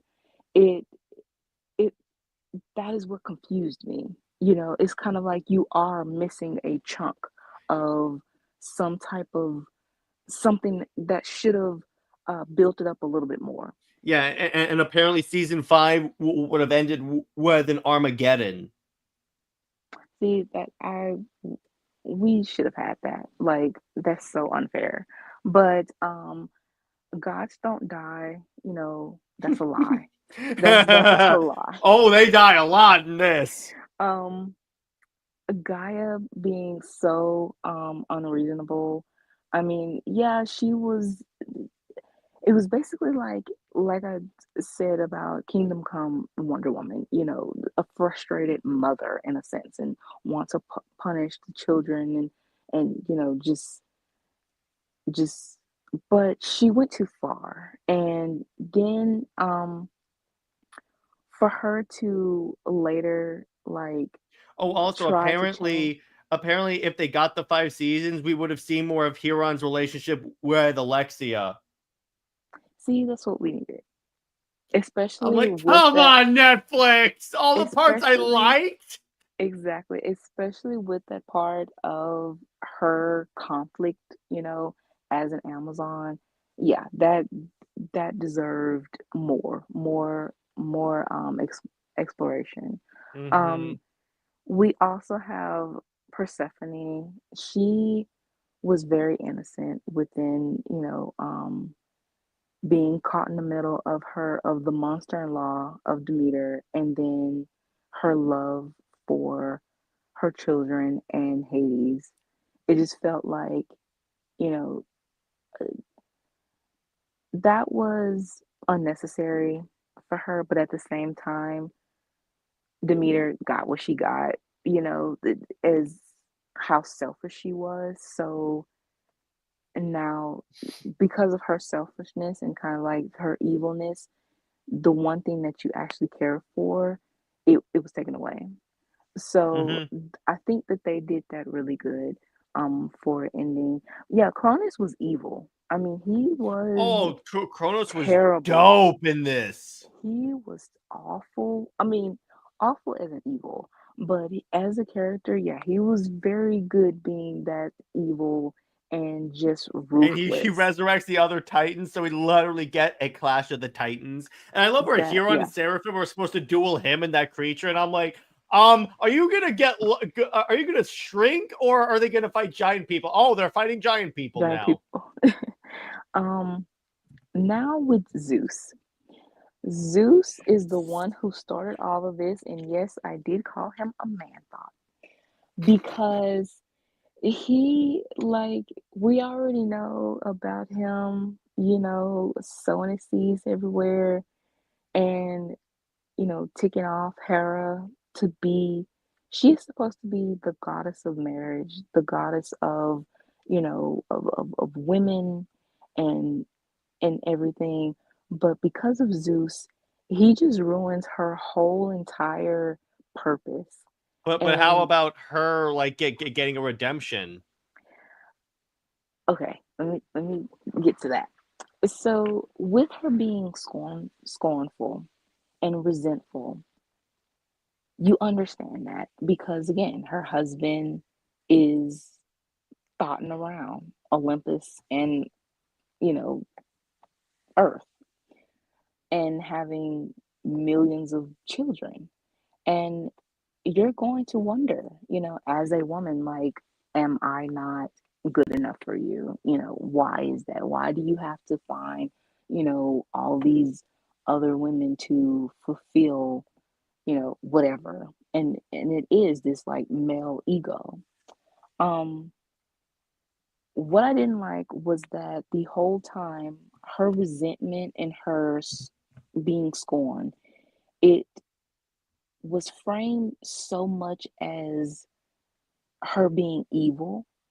And this is always a thing that when people cheat and the women go after the woman, especially if they didn't know, then why don't you just go after the man? Like in mythology, it is always like Athena or Hera or any other of the other goddesses, going after the mortal women. And it's like, no, punish the man only. So because of Hera being so blinded by her hatred or her, like I said, her resentment, it she she did cause or was the catalyst of everything of um Seraphim and killing his own mother and stuff. But still, the whole entire reasoning of this was because of Zeus. I do like that um she does have that redemption. However, is how it came about was that she went to Electra to understand Zeus. The thing is, Hera does understand Zeus. That's why it ticks her off, you know. And to make it seem like she holds him as of what he is, being the king of the gods instead of who he is. It that felt like it was just to give Electra a little bit more of a platform Mm-hmm. than just Heron's mother that Zeus had an affair with. And again, just as DC does with Diana and trying to prop up Lois, it kind of felt like that. Like they wanted to make it seem like Hera never understood Zeus, and that's what he was looking for, and why he loved um Electra, it was because she knew him, which she really didn't. So those types of things, as I said, I don't like. I don't like when you change, when you down another female character to prop up another. I'll give I you just that. I That's just fine. don't like that. I'll give you Um, that. But I definitely liked in this season how she kind of had that heel turn where she's like, even she's like, yeah, we both really effed up with this. yeah, her being, yeah, but their whole marriage counseling thing could have been settled with Aphrodite or something, Well, but that would have been actually kind of cool the way they did it. And I like the lines. And Britt, this is another idea I had when I was watching this season. This season gave me so many ideas. yeah. It's like remarkable. when Hera basically says, "Can we find our way back to each other?" I was like, okay, writing that down for Odyssey. So I was like, yeah, we definitely need that. But it's like, it was kind of cool. And then speaking of gods dying, Hephaestus and Ares both die. But I liked how Hephaestus, they both died saving their girlfriend, if you will, because for those who don't know, I think it's like Aphrodite had a relationship with Ares, but then she also had a relationship with Hephaestus. So Hephaestus and Ares both die saving their girl. Right. And Hephaestus, the last thing Hephaestus got to give Hera was a new arm that looks badass. Yeah, those emotional moments, they did hit. And having Hera as the voice of reason throughout, this season, it again, going on my tangent of, the way they still tried to have Electra have this prominence over Hera is no, she just as she was still a conquest, after she was a glorified conquest um for Zeus. And again, to try to prop her up as more than that, you had to really make Hera at first unlikable, unreasonable, and just this, like a scornful woman who now she doesn't understand Zeus, which again she does.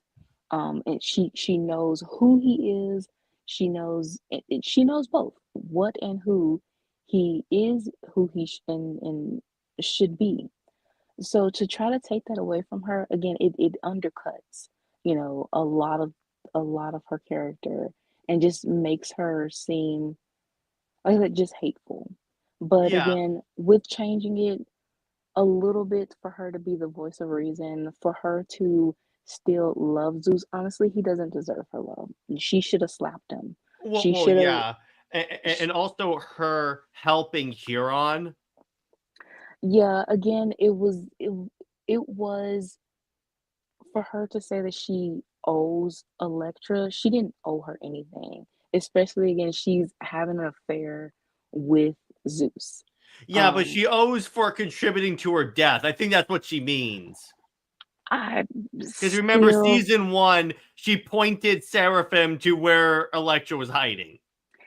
I mean, I'm just yeah, saying. it was blinded hate and a little bit apart that yeah, I understand that oh I'm sorry, yeah, I did cause your death, so maybe I can help out with something, but still, I mean, emphasize on that. Don't emphasize on she helped me understand my husband that I've been knowing, for millennials or whatever. No, Millennials, I that love that. no, that doesn't work for me. Yeah, Um, exactly.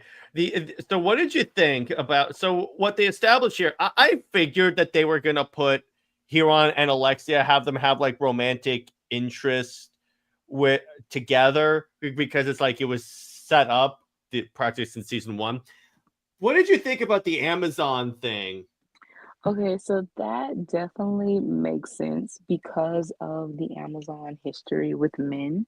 So with the oath that um that again ties into even Diana, with her putting her mission first and, thinking that romance and everything is just not, there's no time for it.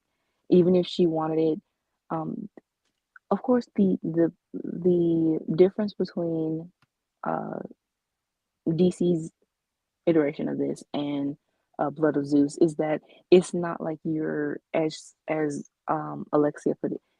You're not going to be cursed. you might lose your immortality, but But it's then not again, like remember, it's not exactly confirmed if these Amazons are immortal. true. Because again, it's like Alexia says people said that like her because her mother broke the oath, and people thought she was cursed. But then again, it's like she's like, what's the difference between being cursed and like not embracing how you really feel? So there was that. Right. But it's like that was one of those things where I'm like, isn't it kind of funny, Britt? They put the Superman character and the Wonder Woman character together. Of course, because it's a natural fit. I would say that it's not a curse, it's basically just life. Yeah, it's just life. But I It's just really life. like that. It was one of those things where I'm like, okay. And the fact that she's the shield maiden, and that the interesting thing. So they come up. The idea is that to beat Cronus, that they challenge him to like single combat, and they have a plan. Alexia knows what Huron's gonna do, and you make it. And now rewatching it, she knows he's gonna die. So it's like it makes that final like evening all Moment. the more emotional. And also on that, when Huron sacrifices himself and he gives this speech that I'm gonna try and do. Out of every 100 men in battle, 10 shouldn't be there. Hang on, I'm gonna pull up the actual tweet, the actual quote. Out of 100 men in battle, the quote is it's by it's by Heraclitus. It says, out of every 100 men, 10 shouldn't even be there. 80 are just targets. 9 are the real fighters, and we are lucky to have them. But one is a warrior, and he will bring the others home. And I'm like, that is Superman right there. Yeah. And so he sacrifices himself. And if you're paying attention to the way it's depicted, it's exactly the way Zeus did at the end of season 1. That's true. Like, it's the exact same like effect and everything like that. He just summons a giant. He even throws a lightning bolt like Zeus, and then it's like, so Seraphim fights Cronus, and he goes, "Yeah, you made a mockery, Cronus, just not the one you're thinking of." And then Zeus just shows up. Zeus and first off, our good friend Hades, or as I like to call him, Blood of Zeus, Kratos, because that's what he looks like. And they like kick ass, and then we get a first look at the Blood of Zeus Atlanteans, which I'm like, oh, that's new. Right. And they're riding like mantas, and then the gods show up with the giants that Zeus convinced to join their side. That's like my Avengers cameo moment, because I remembered that, and I was like, oh, it's the giants. And then apparently League of Olympus is something, they're thinking, hey, Justice League. That is, yeah, that whole thing was very, it was, And if, I'm like, wait a minute. Why can't we have stuff like this for DC animation? that's what I'm saying. Just hire this this If the animation team. Snyderverse is going to be animated, I want them to do it. Right. Anything like that. Honestly, Wonder Woman, Spirit of Truth, or League of One would be perfect for this. Yeah. Um, And it's like one of my favorite scenes. Hermes runs up the leg of like yes, a Titan and just kicks him in the face. right. I'm like, oh, it's like so much of this. I'm like, I could see Flash doing that. It's like Artemis is like shooting arrows from Apollo's chariot. And then NJ says, are the goddesses Iris and Nike have the same duty and function as Hermes? If so, what's their difference? And were they in the show? I don't know if they were in the show, and I'm not familiar with those two, but they also did a lot. It was kind of funny. Season 2 did a lot with the female goddesses, especially Athena, and I'm like, Athena's basically Wonder Woman if you look at the way the character design is. So Season like, 2 actually had like a Wonder Woman shield or scarf or her logo yeah, was I in know. I one was of looking at them. that and I'm like, oh wow. But it's like, if you want to see, like, honestly, here's the thing, Britt. This thing borrows a lot of plot elements inadvertently from New 52 Wonder Woman. Yes, Like, even the Zeus design looks very similar in a good way. right. You know, honestly, Kingdom Come Oh with this yeah. animation. Yeah, exactly. I'm like, that would be dope. And like That the epic music, the lightning effects, everything just looks so freaking good. And then this we get the homage, I'm calling it homage to Immortal Wonder Woman when all the fallen are made into constellations. yes, and when I saw that, I was like, "Wait a minute." Britt and I both had ideas. Well, my idea, I wanted to use the "out of every 100 men" quote. So I heard it from in a Navy SEAL show. I wanted to tell it to her last week, but I forgot. Literally, I'm watching Blood of Zeus, and then I'm like, wait, what? They're using the quote. Right. Well, with the constellations, that is well, for the Mother's Day story that I have, and I'm like, okay, I took inspiration from Immortal Wonder Woman with that. So it's like, yeah, Blood of Zeus must have taken inspiration from Wonder Woman as well. Uh, with that, and honestly, that makes perfect sense. You know, every fallen Olympian would become basically like a constellation in the stars. Mm-hmm. So, in conclusion, so Britt, do you want to adjust your rating now they told you it was supposed to be 5 seasons, but they had to shrink everything? Okay, so now that we know that it needed, I would honestly, because we can always, fill in the blanks ourselves, Mm-hmm. I would actually give this an 8.5. All right. Yeah, I kind of agree with you on that. The whole show I give a 9 because the whole show was like Oh, freaking fantastic. if we go from season 1 to 3, that is basically a 9.5 for Yeah, sure. and by the way, Because so apparently the original plan was Huron was going to sacrifice himself at the end of 4 in order to motivate like Seraphim, Seraphim to basically redeem himself. so Seraphim was still gonna be like this twisted, mopey, like anti-hero for To a two certain more degree. seasons. By the way, what do you think of the scene at the very end when when they reunite with their mom, Okay, and then but you that realize, was cute. oh yeah, because she's both their mother. That honestly was that was emotional. That was cute. Like I said, the ending where it is, about that's kind of funny that we watched a show that at the end it was about a mother, Oh reuniting my with her gosh, sons. yes. So So that much of this is motherhood, yeah, so that makes sense. Like I said, even my with only Hera. qualm to it, yeah, my only qualm to it was trying to take away a little bit of Hera to give Electra a little bit more, but just the still the overall of the show I liked, It was Me just too. one thing, but I liked the of its entirety though. And also, it's official. Whenever you and I write the gods, I think of these people.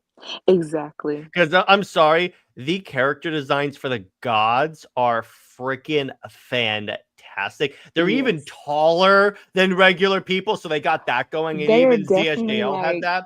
Because 8 feet tall. yeah, they wanted the gods to look pretty, and I'm like, well, that's an understatement. And by the way, yeah, NJ, watch the show on Netflix. You particularly would really enjoy it. Yes. It's I and mean, plus, I think maybe we should start a hashtag saying we knew Blood of Zeus. that or Blood of Zeus production team Please becomes do Wonder Wonder Woman. Woman. Please, for Yeah. the love of God, because yeah, if there was a production team that I think would do well, even from a design perspective, I'm like, yes, absolutely do this because they know how to do the gods. They know how to do epic, grand scale action scenes. Because that last battle scene with the gods against the Titans, I'm like, that is what I want to. When I keep pitching my DC Justice League Greek Gods team up story that starts off as an antagonist story that I keep doing, that's exactly what I picture. Right. Like, Honest, good Lord. yeah. If I'm so glad that Kingdom Come wasn't adapted for the Tomorrowverse, like that animation, because Mhm. that definitely was already cheap Cheap. looking, and Mhm. they had a very Can you imagine limited if budget. this was the animation style for the Tomorrowverse, the whole thing?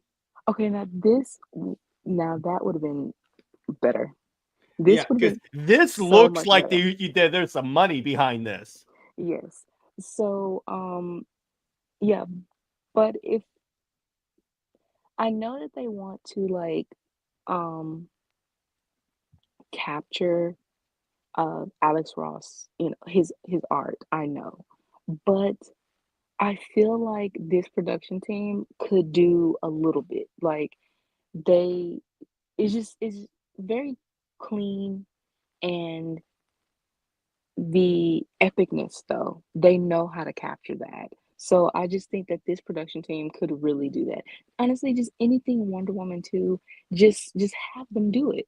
You Wonder Woman needs something that is eye-catching, that is really just so uniquely hers. And I feel like Blood of Zeus, as we said, that this is definitely, it feels like New 52 inspired, but it just feels like this is for her world, you know. Oh And yeah. If they did this for a Wonder Woman show, this would make it memorable, as you say. and with Bloodlines, first of all, trying to cram in like Wonder Woman's history of, you tried to do post-crisis on one side, with featuring Julia and Vanessa. Then you have Rebirth and New 52, as well as, that transition of being petty. Then you wanted to be like Wonder Woman's Hush, with all her villains and stuff like that, and also the origin itself to be uh, aping off the 2017 movie. So it was Well, kind of like, also here's the funny thing, Britt. So they established that Julie and Vanessa were part of her story from the very beginning. Where were they the other movies? exactly. That is what I don't like about the transition from New 52 to whatever the second half of DC AMU was. Wanting it to be post-crisis, it just didn't make sense. It didn't, especially for Clark and Diana, and bringing the Kents back. Um, if Clark does feel that loneliness, but that loneliness that he had with Diana, it was because the kids were dead. So with him saying that with her from that moment, it didn't make sense. Um, and it just made it seem like they used the same art style, but it was just changing and doing a total different movie verse. Exactly. And Bloodlines was, it didn't work for Diana at all. It and especially with Sam explaining that it was basically like a afterthought in a sense, and how Tucker, he really didn't, it it it didn't have too much care within it, you Oh know. well, yeah. Um and so yeah, I would say that just do a do-over, and Wonder Woman needs more animation, and she also needs a team that actually cares for her lore.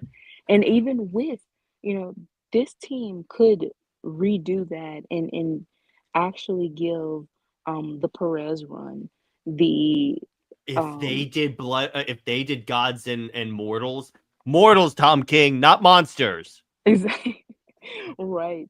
Or I mean, think of issue 15, where Diana is having the dream when she sees Cal. Brit, imagine if they did an animated series for Power Couple with this. Oh, that would be With just can you imagine animated Clark beating Apollo's ass? yes. That That would be like my intro for my shows forever. Like, oh my god, right. with this this needs to do the team behind this needs to do something DC. Exactly. Yeah. Like, I'm sorry, this proves to me, this whole show proved to me that they could do it because that's what they were going for. They were kind of trying to, because the gods were the original superheroes. And this really fits in because, Britt, one of the reasons why I always gravitated toward DC, particularly over Marvel, in addition to them just having better characters, was because growing up, I was always a big fan and nerd of Greek mythology.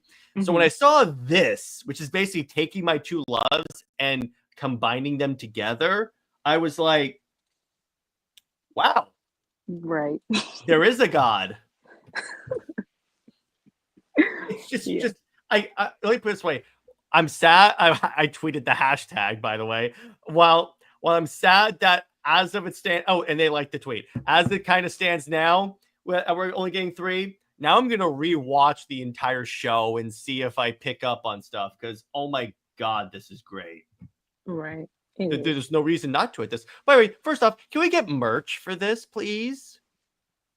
Oh, I would love a um a hoodie or a Statue? shirt with Hera on it. A statue, a sticker, something, a phone case. Give me something. I want Blood of Right. Zeus merch. Right.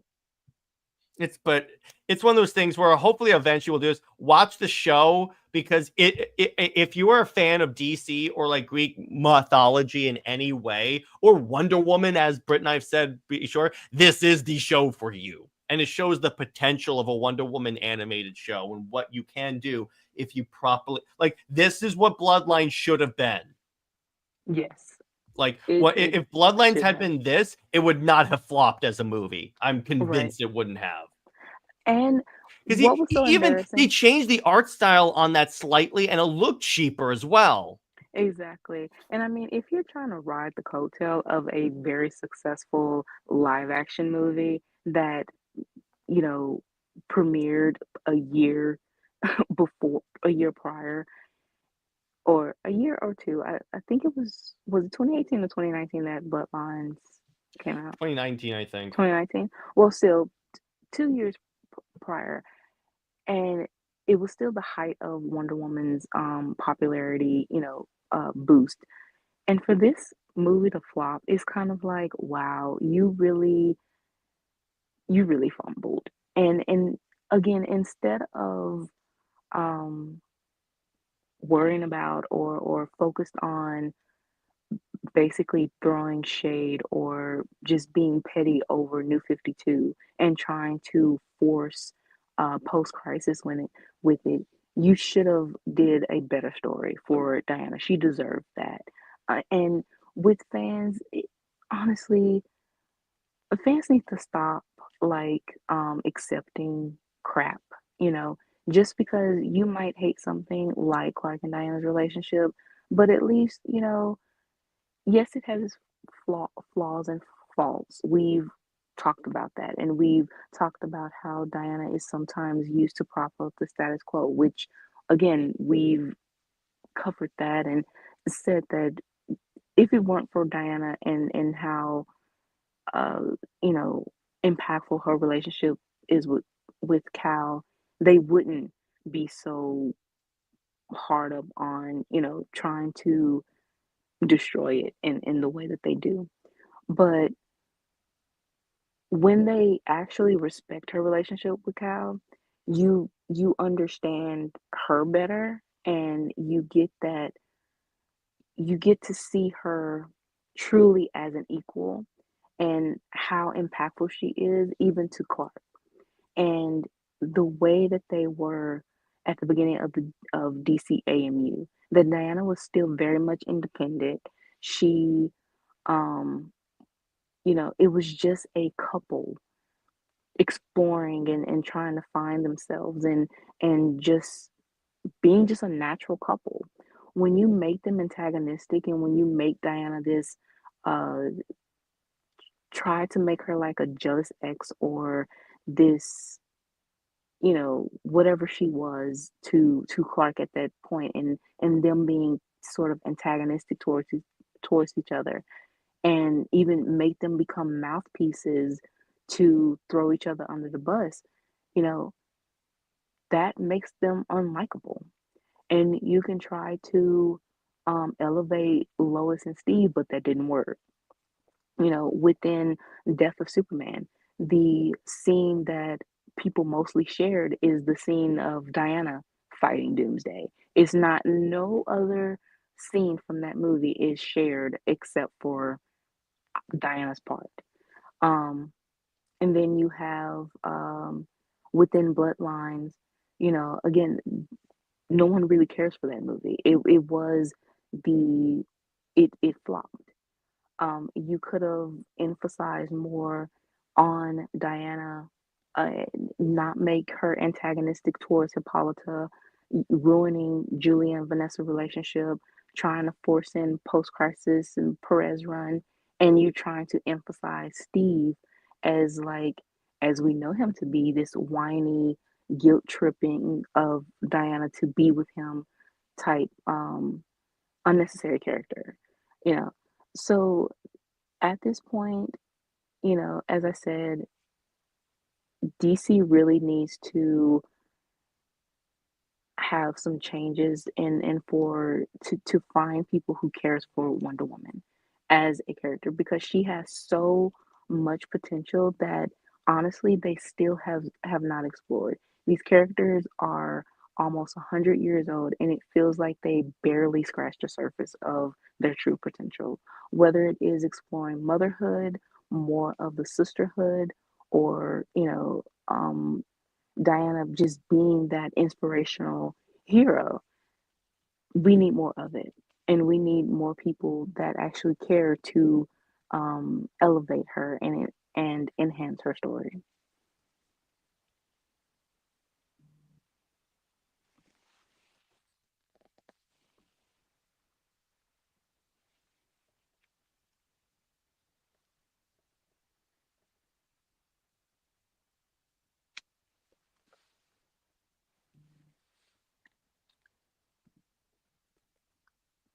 I can't hear you, Jared. Apologies. So I think that's a good place to leave it. So Britt, what story ideas do you want to tease us with? By the way, I have 11 ideas on my phone. Oh my goodness. Sometimes I just need to be quiet. Well, you said you probably have 10 ideas right now, so I'm like, okay, I No, I better said let's. six. I better go. I better go really hard, so that way I can fulfill her challenge to me. Oh my goodness. Yeah, sometimes I just need to be quiet. What have you got, But Britt? of course I do have a Mother's Day story that should be posted up. Well, it should be because it's Mother's Day tomorrow. I also have another one shot that I'm finishing editing. Is the last two paragraphs of it, which that should be posted tomorrow as well. And then we have just finishing up chapter 2 of Odyssey, which honestly it goes within what we've talked about today, um, emphasizing on Clark and Diana's children, Hunter and Olympia. And then we have chapter 4 of Shelter, um, story 1. And like I said, just more one shots that I want to complete, and throughout the week or the next 2 weeks we'll be uploading those. And of course, Jared always gets an exclusive I'm on her the access story. media. Yeah, of the story itself. So yeah, the inspiration again for the Mother's Day story, I did not watch Blood of Zeus yet. So with seeing with seeing that ending, I'm like, wait a minute. So we all were inspired by Immortal Wonder Woman. Yeah, I'm like, oh wow. It's like again, I wanted this idea from last week for that speech about the men in combat. Then literally Huron starts saying the same damn thing, and I'm like, wait. Right. So, creative minds, sometimes link up and sync up, and it's just a beautiful thing. Oh, absolutely it is. So, stay heroic, everyone. Remember, Lois Lane is Lois Lane. She belongs to General Zod, Zois, and Maxabat for life. Oh, and Steve Trevor, Steve Never, he belongs to 6 feet in the ground. He should stay there and rot in hell.